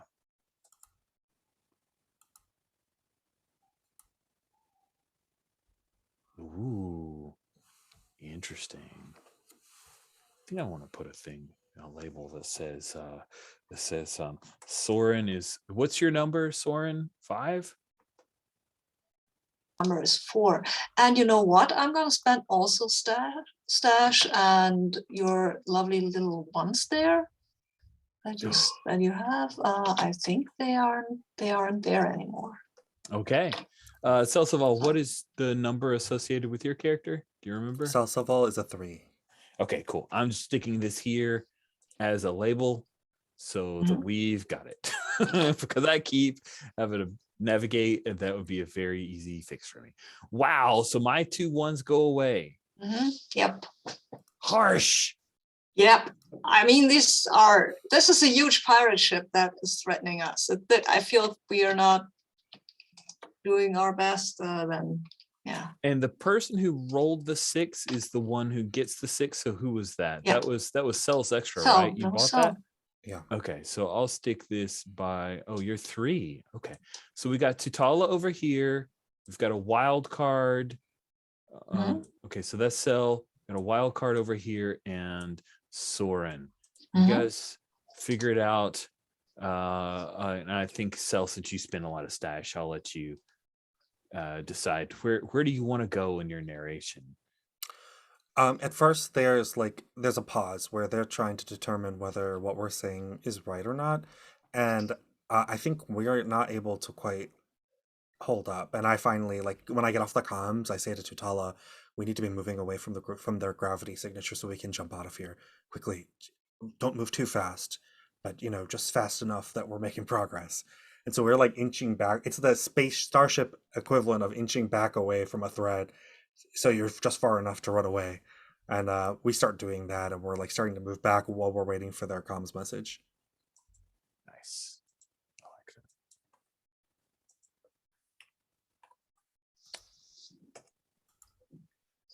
that. And I think you guys will need to narrate as you're moving away. Who wants to take?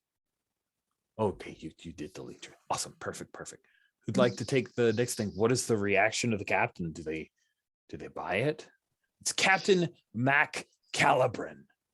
Let's stuck that into our. Cool. I just thought that was a cool pirate name. So yeah, that's a good name. Should I go on? Sure.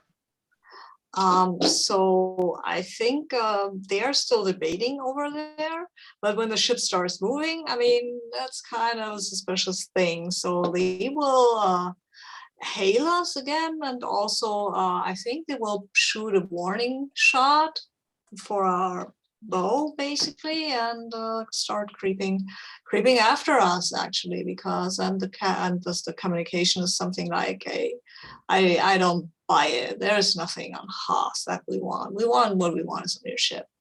Maybe you'll let us board and let us look around, and if we don't find nothing, then fine. But I don't say. I have a feeling that that's not what's going to happen. Yeah. So they're not buying your story then. And I think that is Soren's 4, so I'll remove that. Is that right? So Tutala, you've got the possibility to add something here. Or Yeah, I think so. I think with a wild card. I think I've been inching away and angling the deflectors towards where they would be firing at us, so that we have better shields in that area. But I think, how do cargo holds work? I think what I want to do is I think I lean over to Soren and I'm like, dump the crate, the empty crate, and tell them that it's the, and we'll tell them that it's the cargo. Yeah, good See what- thinking. Yeah, yeah. So I think Okay. that's what we'll do is, we'll get to work pushing that empty crate out that the Wampa was in. Mhm. And I'm going to be piloting the ship, and I'm going to hand the mic over to Cell and say, you're going to have to get, you're going to have to tell them they'll have to get the crate themselves. Yeah, and I think I say, like, I come on the comms and I say, we're dropping the cargo, but you have to make a choice. It's either us or the cargo. We're leaving. And like like as soon as our cargo hold opens, we drop out the empty case, and then we go full engines to like roar away. And maybe we position ourselves so that if they were to take a shot at us, there's a risk they would hit the cargo. Oh, nice. That's yeah. smart.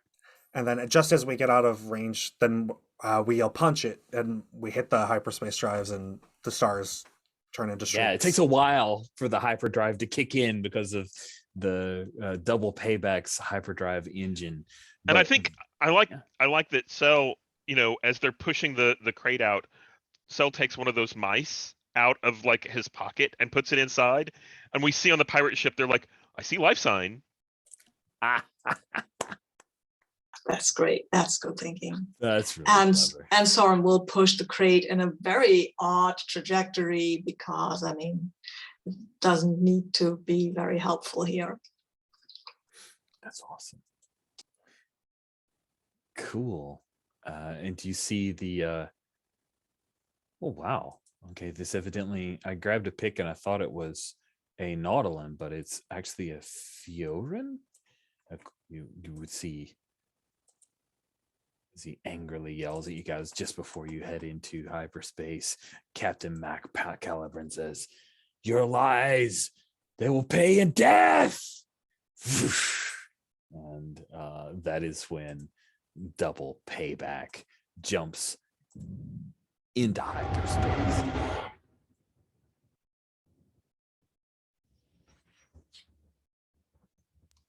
Leaving that behind.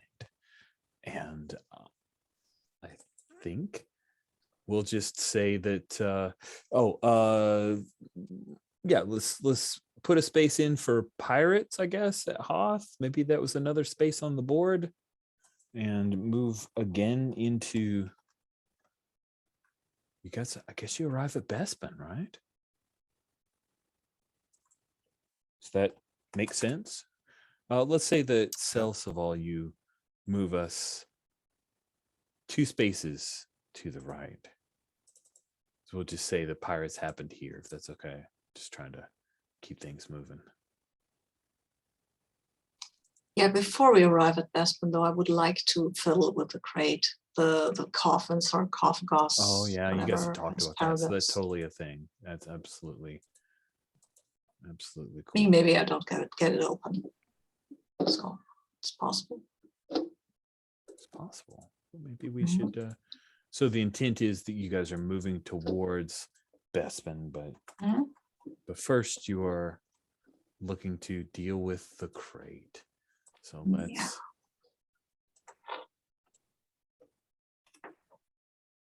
Let's deal with that. Soren, do you want to just go ahead and roll some dice? Because I think this could be tricky. Could be a problem. I know. Yeah, I'm not precisely an engineer, but the force is with me, and I'm with the force. So let's see how that goes. Doesn't go at all. So I'll add a couple of two stash. Okay, cool. Thank you. So you can roll additional dice. And this is, Okay. I'm helping out in the medical bay with some of the equipment. Yeah, that's cool. That's cool. Okay, so 5d6. Let's see how that goes. Okay, that is 2 6s, a 1, a 5, and a 4, and I'll cancel the 1. I still got 1 stash left. Ah! Okay, Yeah, so it I'm still sorry, adds the Rich. stress. In that. That's smart. Oh, wait. It adds stress, I know. Yeah. Yeah, and you can turn one of our dice, right? But still a pretty good roll. Pretty good roll. So these 2 will go to Soren Me? because you rolled the dice, and then the 4 goes to Soren as well, and the 5 is a wild card. Okay. All right. So I think you are you got enough narration to where if you want, you can either contact that the individual in the case or open it or whatever you want. So go for it. So Rich, don't you can convert Yeah. one of Yeah. those?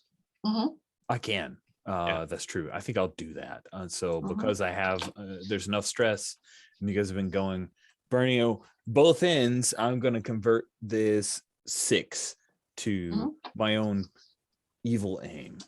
There we go. Yeah. And Curse you rolled. Okay, but I'll start us off, and I think I will, before we even start with this, I will attempt to contact whoever that person is, so I can get an impression of them, right? Yeah. And I think this person is an older person. They've lived for a while. They might not be the best person in the whole galaxy, the most ethical, but they're also not a total dark side Sith, whatever, right? They're not totally so they're not corrupted by the dark side, and they No. are an older person. Cool. Yeah, that's what I'm I making sure sense. that I okay, awesome. And I will push the 5, or maybe the 5 should go to Tutala because he's been helping. Does that make sense? Sure. Yeah. I think with the medbay equipment, we start to see that this person isn't healthy. They need medical assistance quickly if we were to wake them up. Interesting. That is really, really interesting. Yeah, I think still pirates after them. I think we need to talk to this person, and I think we will wake them up. We have a med bay. We will have made all the preparations. So I think in the med bay we will open the sarcophagus and look at the person lying in there. They're not frozen in carbonite. They are actually on a medical bed, and there are some tubes going in and going out, so they are kept sedated quite a bit. Cool. And this picture's a little there we go. I'll do that. This is what he looks like. So he has red skin and these weird protrusions and this odd thing, not unlike jowls. These are bone spurs of some kind. Sorendal, did your mother talk to you about a species known as the Sith purebloods?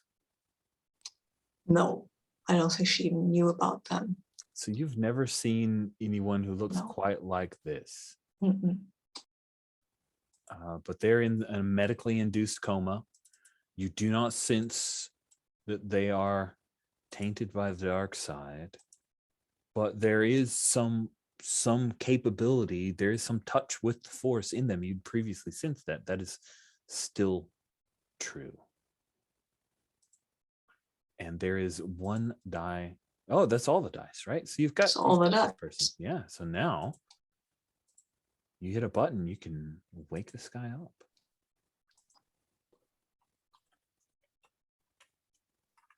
And hitting the button. Let me do it like this. Sal's been watching from the background. She kind of says under her breath, "Are you sure this is a good idea?" And then the button gets pressed. The answer is no, and then I press the button. But I have this weird cylinder that I keep near me, and it's in my hand. I don't know what you don't know. Probably you've never seen a lightsaber, so you probably don't know what I'm thinking that I'm going to do with it. Maybe it's a kind of a medical thing, but I'm keeping my lightsaber at hand. You'd never know. And yeah, you hit a button. There's an automated syringe that will wake him from his coma. this individual slowly see their eyelids move. They lick their lips, open their eyes to look around. Where am I? You're on our ship, the Double Payback. Someone hired us to bring you to Bespin, and we were wondering if that was where you had agreed to go.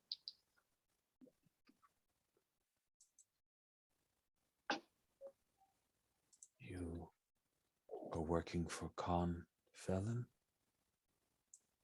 Yeah.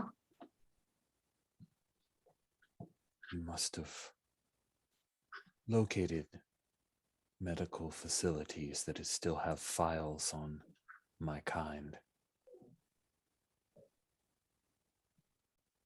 Yes. If he has sent me to Bespin, that is where I should go. I sense something in you. Oh, it's probably a hay fever. What about me? Do you sense anything in me? No, I sense nothing. Maybe you need to go back to sleep. Mm-hmm. Uh-huh. He reaches up Maybe. and just kind of works at his little, like the little protrusions there, you know, kind of rubs at one of them. There's another. Who else is aboard? You mean who else is aboard? It's us.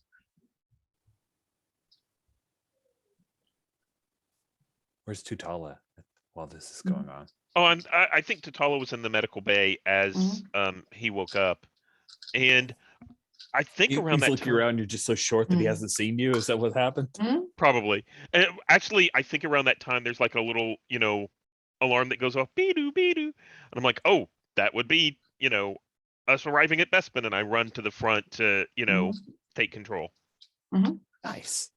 You guys come out of hyperspace. You're heading towards Bespin. Of course, a couple cloud cars come up. Wait. They're angrily telling you have to follow this flight path. They're very pushy. And he says, my name is Revelin Roth.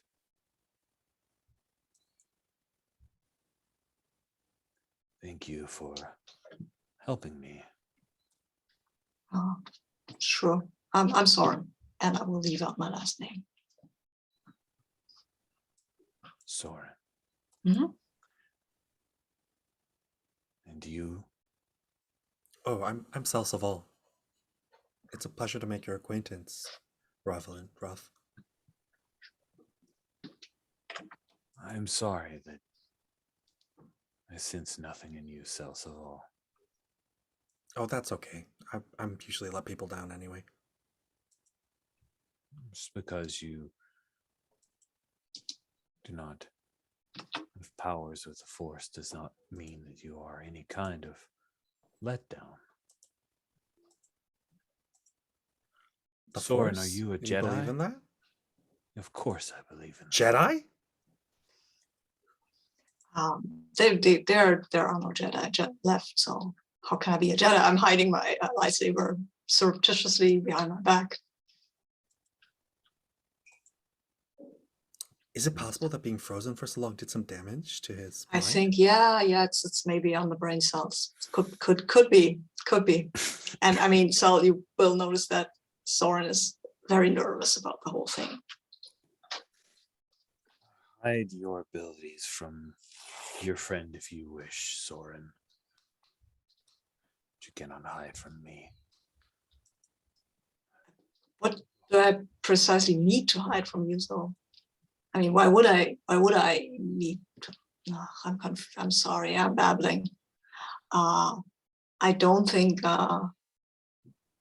this is pertinent to the topic. If we're taking you to Bespin, we're taking you to Bespin, and nothing else matters, right? Well, I think this matters. Both of you were talking about the Force a moment ago. Perhaps Yeah. destiny has guided me to you or you to me, Soren. Okay, what does that mean? I sense great potential in you. Yeah, I've heard that before. But only potential. I'm young. I'll learn. I'll figure out my destiny. Perhaps. It is easier to learn with a teacher than just waiting for the galaxy to give you hard lessons. Yeah, but I've done well with the galaxy so far. Trusting in the Force. And teachers just want to control you. They just want to tell you what you can and can't do and make you do things without even realizing why you're doing it. I mean, my experience with teachers has been horrible. Better to go out and figure things by yourself. Am I right, Soren? Yeah, I think you are, actually. Thank you, Sal. Closes his You old eyes. people, you always think you know best. Pff, Mm-hmm. That's banta fodder as far as I'm concerned.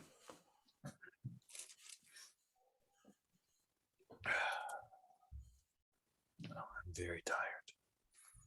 Yeah, I mean, if you want to rest, should we do anything with the medical thing here? Yes, and he gives you a key sequence to enter, Mm-hmm. and it will put him back under for Mm-hmm. a short period of time and introduce a cleaner environment for him. Mm-hmm. It turns out that having a toy Rathtar and a bunch of rats flying around in the ship, not good for this poor guy. Yeah, I'll fish out one of the rats out of his sarcophagus before we close it up again. Nice. And you scruff it like a ferret, and it just goes limp. Sweet. So you guys arrive at Bespin, and you are just about out of fuel and have gained a great deal of stress. So what is it that you guys do? I mean, handing off to the person that you're supposed to hand this off to in Bespin goes, I imagine, relatively easy. You avoided the pirates, and they're not going to be able to catch up in time after they realize your trick. So you guys can hand off to the folks that are working along with Confelon to not only heal this Ravelin Roth, but keep him hidden. So I think whenever Soren and Sel come in as we're touching down on Bespin, I'm like, oh great, so you guys chit-chatted with our passenger. Mhm. What do you have to say about the pirate? Why are the pirates after him? Didn't ask him. Oh, Kept going on about being a teacher and wanting to teach Soren and how I'm not special or something. well, the sooner he's out of our hands, Mhm. the sooner he's out of our hands, the faster we can go find Deshi, right? Mhm. Right. I Yes. can't wait to see his little face again. Yeah. Yeah. Yeah. But I'm is not anyone too sure else- about this guy, but I don't feel qualified to make a decision here besides letting him go. Well, I So- mean, go ahead, Sel. Oh, he wants to go here, so I think we're not doing Yeah. anything wrong, right? I think we're Yeah. okay. Yeah. I'm just nervous. I mean, I don't think nothing comes for free, and we did a job for them, but I don't think it was worth the cost of the ship and all those credits they transferred to our accounts. You think they're just gonna let us go? Hmm. And the pirates won't be too happy with us either. I for one, don't ever want to see Matt Calibran or whatever his name was again. So the way this normally works is we do a good job, which we have, and we should actually cut Khan in on the job for the Wookiee and give him a percentage, and we'll slowly pay off the ship as we continue to do jobs going back and forth. And we So need to tell Khan about the pirates, right? Because maybe he knows what they wanted with this. true, and if we were better at negotiating, we would say, well, you should knock so much off of the cost of the ship because you didn't tell us about the danger from the pirates that were after things. So this is sort of like danger pay. And while we're at Bespin, we should refuel and see about getting something, some cargo to carry to Outerlawn or the neighboring sectors. I like the way you think, Tutala. Maybe you should be the one who does the talking with this con guy. Yeah, that seems reasonable. Well, so I can talk, but usually people don't respect people of my kind. And, I'm a spacer, so I just kind of, I know how to do business in the spacefaring lanes. But I don't know if Khan would, say much about me. He might think he has the upper hand with one of the two of you, and you might be able to get more out of him than he thinks. If we were good at negotiating, sure. I mean, I negotiated that great deal with the Wookiee. I bet I could do a really good job with Khan too. I like crack my knuckles very conspicuously. Okay. Yeah, then that's settled, I guess. I look a bit skeptical at your claim that you did a good job with the Wookiee, but I'm completely oblivious. Yeah. yeah, it's okay. I think maybe we should all go and support you, so if anything goes a little off, right? Oh, that's right. There's a good negotiating tactic, which is good cop, bad cop, right? So what I'll do is I'll come in and I'll make a lot of demands. And so you can step in and tell Khan, here's the money that we have for you, and here's the jobs we'll do for you. What do you think? Yeah, I could do that for sure. Perfect. I Maybe can we be a should. good bad cop. Okay, but maybe we should let him answer to your demands, because maybe he gives in, and then we don't have to give him a lot of stuff. Just, Yeah. Never know. Probably it's unlikely, but I wouldn't throw money at him if he doesn't actually require it. True, but I'd be real nervous of his motives if he didn't. If he was like, "Oh yeah, you guys can have the ship," I would think we're toast. Yeah. But we'll see. That would be good to know, right? Because if he goes in for that, we are toast anyway. So it's better to know. That's very true. I mean, you are wise beyond your years. It's good to know if we have an employer or someone who's going to try to kill us. Tutala, there's something I've got to say to you. I owe you an apology. I know that you were trying to get off world in Corellia, but I messed around with some of my father's files so that your ship and you didn't get sent out, just your captain. To be honest, I was looking for a way off world, and I thought I'd be able to find that through you. I'm sorry. Well, it all worked out, and as long as you keep doing a good job, you'll be a good crewmate, and I'm sure you'll help me out in the future. Thank you for everything. I'm learning so much from you.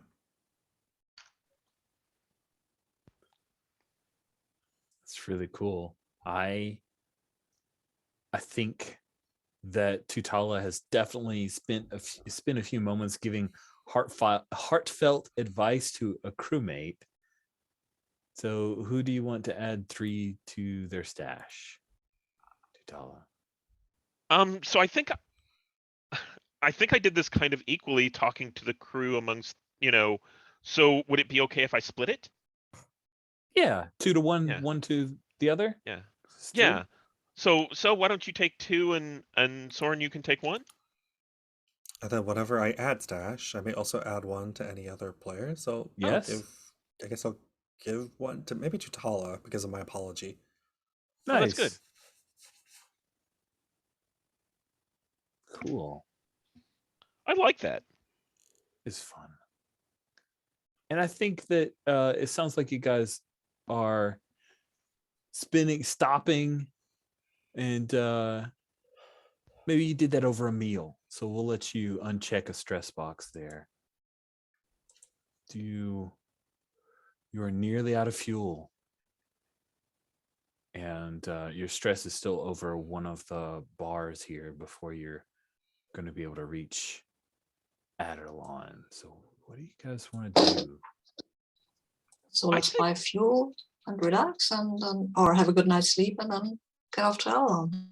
Sorry. Okay. Yeah. Stephen, you were saying something. I think it might be good to talk to Khan and have that whole conversation to see what our future looks like. Nice. Yeah. Are So- we employed or are we on the run? Yeah, I like that. I like that. And I think I'd like to put that to dice. I think that's fun. So let's have you roll the dice. Tutala, you wanted to talk to him. Yeah. And they've convinced you that while you may not be the face, you're definitely the person that's having the conversation. You're driving the conversation, right? Yep. Yeah, I'm the bad cop, and I'm going to toss a couple of stash in because I think this is really important. So, I think I've looked into the background of Khan a little bit to kind of know maybe where he's coming from or the kind of things that might motivate him. So let's roll to Look see what at that's like. you. No wonder you're the veteran. You know what you're doing. 4, whoever's 4 got a lot. Oh, that's Soren. Yeah, thank God I put that note in there, huh? Yeah. Oh, 1. Ha! I preciously Oh, gathered the no. 1 and then 1 wild card. And we go up 1 in stress. Mhm. Yep. Do you know what, Rich? I'm sorry to do this to you, but I've got some stash here, right? So no, you don't have a 1. Go away. Oh, go ahead. Delete it. Yeah. So Yeah, no. if you don't No mind, I think ones. I'll take the 5 Mhm. to be Yeah. bad cop. Yeah. And Oh, I think fun. what that'll look like is, I call in, I'm like, okay, we made your drop off, but you didn't tell us that and you can actually I made the drop off, and you can confirm this with your people, but you didn't tell us that there was going to be a certain pirate that was going to be coming after us, that made the whole process especially dangerous. We thought there were other things that were going on, whenever we were waylaid by them early on and had to make our original stop, and we just barely got away from them. So what are you going to do to make this right? Ooh, nice. Oh, that's true. I could make one of Soren's. Yeah, that's it. Soren takes yeah. away one of my 1s, and I turn Yeah. 1 into a. Right. Thank you for Right. the I forgot reminder. about that. Damn it. Thank you Yeah, for but the that's cool. reminder. That's cool. Cool. So yeah, you lead off bad cop, and there's a bit of static. Confelon considers it for a moment. You maybe see his mouth quirk a little bit because he's hidden. Everything else about his face is hidden by the shadows of his hood. He says, I did omit that problem from our conversation. You were successful in delivering the package. I have spoken with him that you opened the package early against my express wishes. So I think that we are even. I stole from somewhere. I will give one of my 4s, my 2 remaining 4s, to Sel because we said that she would jump in now. Yeah, nice. Yeah, so you're right, and I don't think we maybe came as directly to Bespin as maybe we could have, and we appreciate your grace and all these little side things we had to take care of along the way. I'm sure you understood, but we were effective in getting the job done, and I think some of those side trips that we took allowed us to be more profitable. And I don't see why you shouldn't continue to benefit from us doing this kind of work. We could work for you when you need us, but in the meantime, we can make sure that you're earning some passive income from this ship.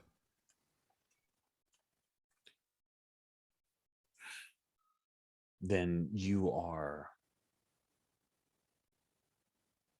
interested in continuing to operate the opportunity?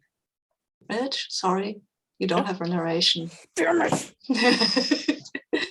I was so Hate to good most say- of the game. I'll just sit quietly here then. I hate to say it, but I can take over now because I'm Soren. And I think, yeah, that's precisely what will happen. The Calm will say, well, okay, yeah, I can see a benefit in this. You're working for me. You will continue to transport. You will continue to do transports for me, no questions asked. If you're doing that, I don't see any harm in letting you do your own little side things, as long as I get a cut, to be clear about this. And he will probably try to, and he will, no, he will, he's better at bargaining and has more experience. So we will not end up with the greatest bargain, but we get to keep the ship and have to do some weird, sinister stuff in the future, but you never know, right?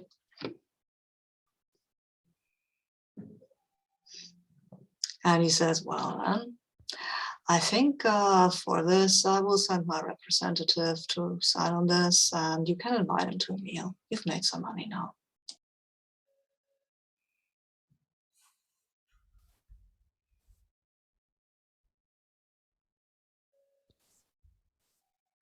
Does that conclude your negotiations? Yep, I'll delete my 4. And the one that I gave to Sal as well. Cool. Well, you guys don't own the double payback, but you're leasing it? That's good. I think we have reached the point where you guys arrive at Aderlon and we do a little bit of epilogues, right? So into the line. When the ride token is moved into the finished space on the map, the crew has reached their destination. Each crewmate gets to say how their lives changed because of the trip and what they went on to do. For each yellow bar that the stress token is on or has passed, the road gets to add one lingering issue from the trip. And I think I'm just going to key off of Sabine's. You're going to have to do some unpleasant things to keep up on payments. Does that sound?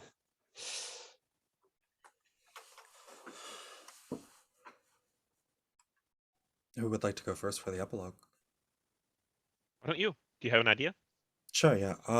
So I think that Celsival had grown up in the Empire and just didn't really know anything else. And having spent this time on the road with the rest of the crew and seeing everything that we saw, has really opened her eyes to like what the universe has beyond the Empire, and she starts to grow increasingly critical of the Empire after seeing alternative ways of life and how things work on other planets, and that kind of exposure to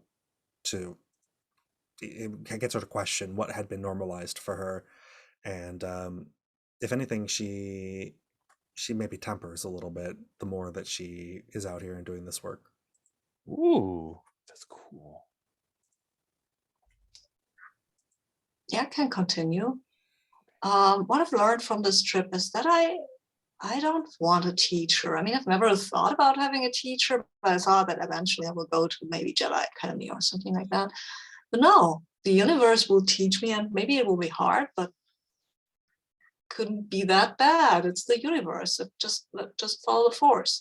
And what Sal said, the Jedi Order fell. There was a reason for that. So maybe it's not the wisest thing to follow all their teachings blindly, and maybe I can learn more on my own. So yeah, I feel confident about that, and will continue to work with them, of course, until I can fall and ask for some really shady thing, and then things will come to a head because Soren has a very clear-cut sense of moral of ethics and morals. So yeah.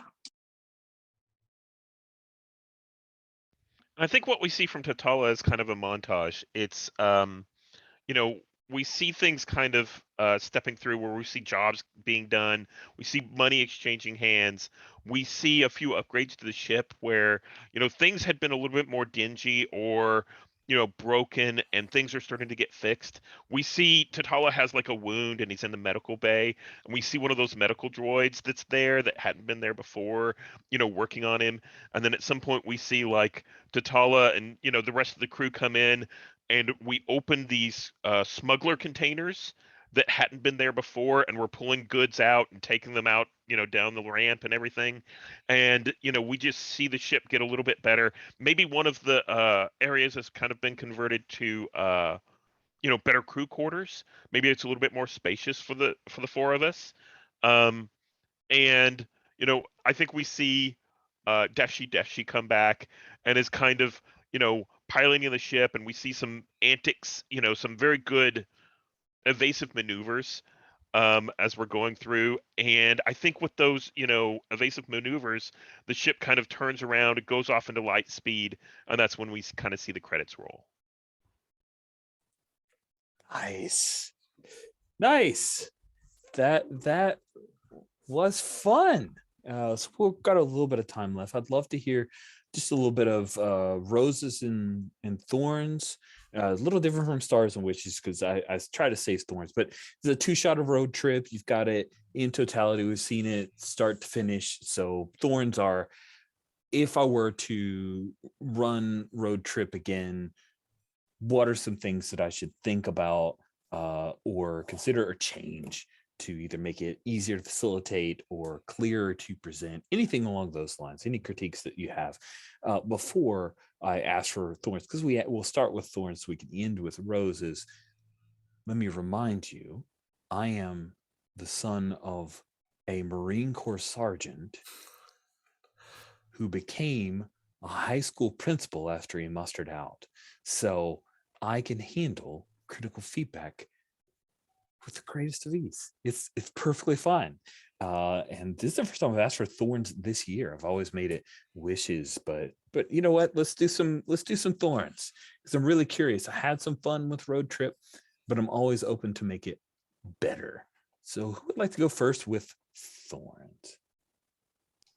I can go first. Okay, thank you, Sabine. So thorns about the system. I mean, these are thorns about the system. I Sure. would like to have a clearer method about getting stash because it was like very nebulous, and yeah, if you behave kind of like your role, then okay, then thank you. I can't. I don't know how that works. What are the triggers for this? Mhm. And I also would like to have a few more ways of getting rid of stress because I don't know. Blowing off steam and getting a good night's sleep is nice, but maybe add something like having a good, productive discussion with a crewmate, right? That would encourage having scenes with other PCs. So I think that might be a nice way of getting rid of stress as well. Yeah, I would agree. And yeah, and also with the fuel, it's also like, what I as a player, I like to know why things happen. If we say 1 fuel spend for every jump, that would be good, or 2, or whatever. But or maybe you say before, okay, this is a longer jump, that would be 2 fuel. And if we realize that would maybe to take too much out of reserve, we make a quicker jump to somewhere else. So no. That's interesting. I really like that idea. I think otherwise I can't think of something off the top of my head. I mean, there seems to be no mechanical way to the relationship thingies, but I don't know if there needs to be. So yeah, just I would say, I think as part of the procedures for jumping from one square to another, that could be a good time to check in about the stash stuff. It's hard, but that's like, I'm trying to think of where there's natural pauses in the play where you could be like, let's reflect on what we did at the last place we were, and that would be a good time to think about it. But it would disrupt kind of the flow of play, which is the struggle with any kind of game where you get bennies in play. It's hard to do that while you're playing at the same time and not break up the fiction with rules talk. That is a good break, though. That point when you're going to go from one place to the next is when you do the tidy up, like let's look at stash, that kind of stuff. Because there is a lot of movement there. Because one person gets some stash and they move to another stash and another stash. Yeah, that's a really astute point to insert that bit of mechanical talk. Thank you, Peter. What else?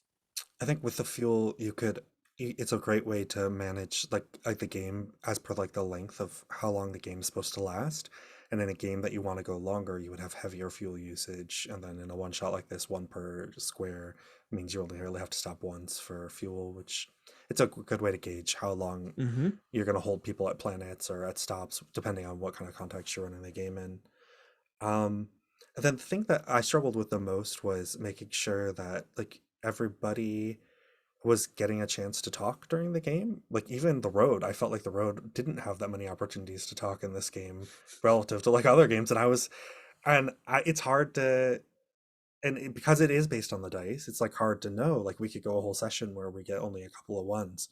And so I think having more stress is actually helpful because I don't know, personally, I think that would be good to be a little bit more, have more stress, because I feel like there needs to be some voice of adversity. And I guess that can come from the players as well.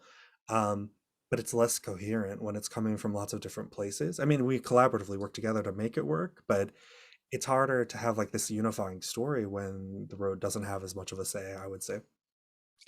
I find that to be a constant tension between GMless and GM'd games, of that coherent narrative and how do we all keep it heading in a general same direction. I felt the same. Like there was even a point where Sabine had to call me on it because I was all excited.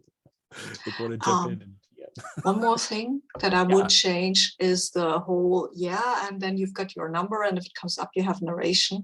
I would say that you have either PCs or GM, and the PCs then get to divide these amongst themselves into what makes most sense. Instead of saying, if a 4 comes up, you get to talk, and if not, you have, you're uninteresting. I mean, we switched that a little by giving over dice to other people, but that was us house ruling this thing. Yeah, and I think on the fly hacked it. because it doesn't make any sense, and it's not particularly fair. The dice this time, I don't know, even the last, there were a lot of 4s. I don't think there were a lot of 3s or 2s. I think so. I mean, I would prefer it if it were like, okay, these are the players, they can decide who takes it, because usually it's clear from the way the narrative is set up. With the negotiations, it was clear that we would have to Tala talk, and then we would have to Cell talk, and maybe the players of these characters should narrate that. So, sorry. No, that was fine. That was fine. Anything else, Peter? No. I know we're not on roses, so I'm gonna not say. Yeah, save your rose, Steven. Yeah. Got any thorns? So I was trying to take some notes and did a poor job, but like the fuel thing was one thing that kind of I noticed. It was one of those things that I think the usage of fuel and getting it back would be a good thing to kind of set expectations for. So it's like, oh yeah, one jump was one fuel. Once you get to one of the major hubs, you can, I don't know what the mechanics would be, but maybe it's spend a little bit of your money in order to get it back. Right now it's all narrative. It's like, oh, we just got some money, we're going to buy some fuel and you get it back, but you might want there to be a cost associated with that. Yep. Since stash is right there for you, you might spend stash to get fuel back, depending on how flush people are with stash. And then the other thing was, if this was for a short-term game, it felt very satisfying, and we all had these individual things that made our characters kind of step out. About, like, mine was giving advice, and Soren's was the ability to take away ones. But if this were a longer-term game, you'd want something to drive character development and progression. Like, here's another way you could get something. Show a little bit of growth or something like that. Yeah, Yeah, a longer game. I would love to see some kind of character growth arc, even if it's purely narrative. If it had some kind of mechanical structure to it, would be cool. I'm with you. All right, Steven, you went last with thorns. You get to go first with roses. Were there any highlights for you you'd like to share? There were. Like I said, I did a bad job of writing some of the stuff down, but like I'll try to mention a few and leave some for everyone else. Number one, I really enjoyed Fingers. Like I really enjoyed adding that was so narration cute. in. That was really cool. I think Rich, you did a really good job of getting us through in 2 sessions a big, kind of dashboard.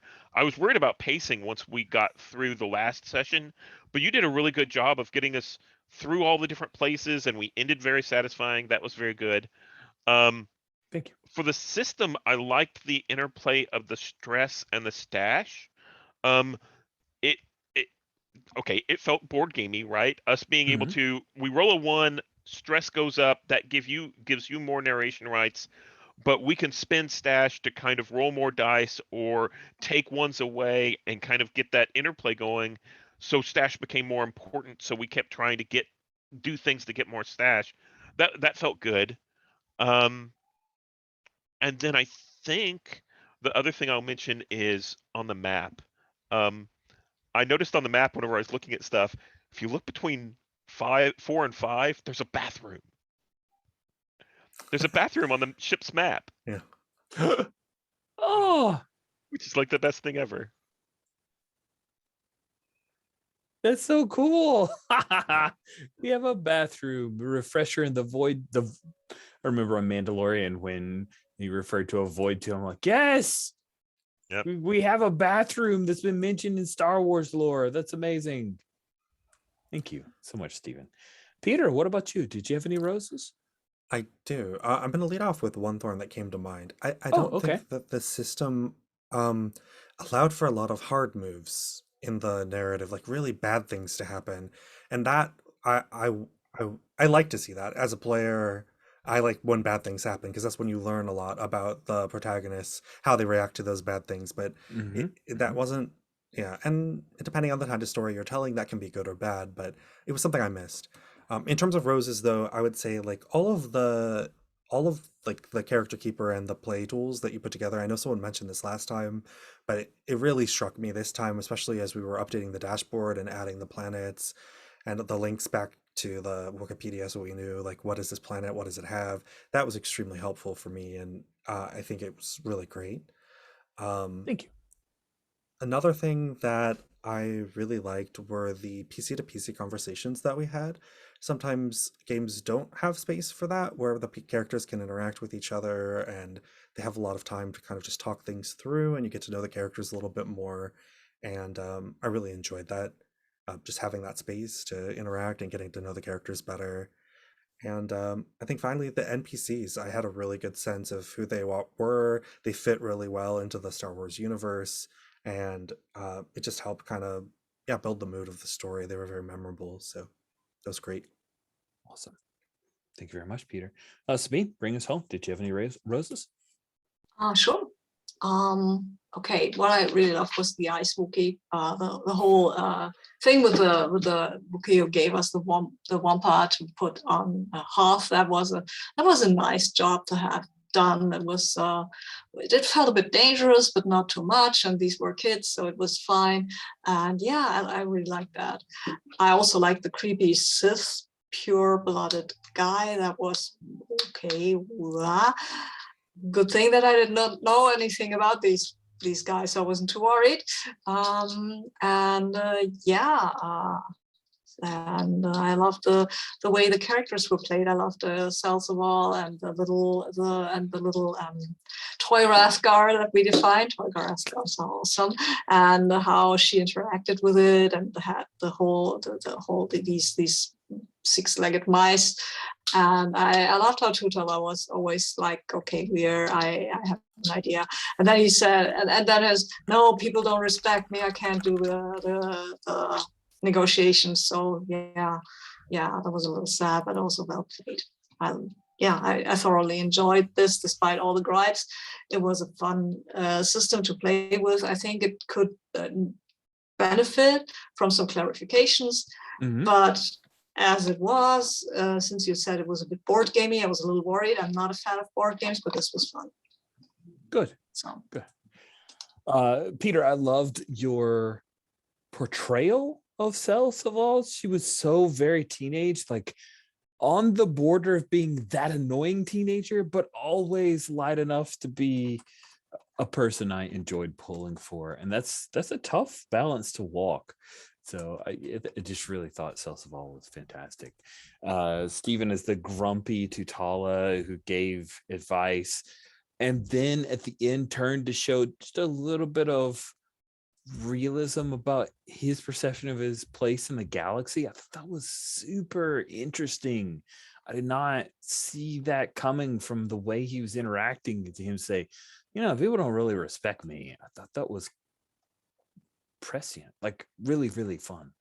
And Sabine, I like Sorendal. It is the most like purely good character I think you play in Star Wars Saturdays. You're often a little rascally, a little scoundrelly, but Sorendal really is just like a genuinely good individual, and that's nice. I like having that kind of character in that space in the game, and I think this game benefited from it as well. So yeah, he's young enough that he doesn't know that much about moral compromises. That might change actually, but not for now. He's still like, okay, I know how to do the right thing, and I will. he is continuing to be my sweet summer child, and I appreciate that. So this was fun. Thank you all for giving this thing a shot, especially for your open and honest feedback. This is a game that I probably will tweak a little bit before I run again, but lightly. And I now have some notes and guidance to make that a thoughtful set of tweaks. So do you think that the lighthearted vibe of this game is interesting in a Star Wars? Like it feels like it could be a Star Wars mini series kind of deal on Disney. Could totally be that. And that's cool. I like having space for that in Star Wars. It was fun playing with you, and I really appreciate this opportunity. That will bring the recording to a close.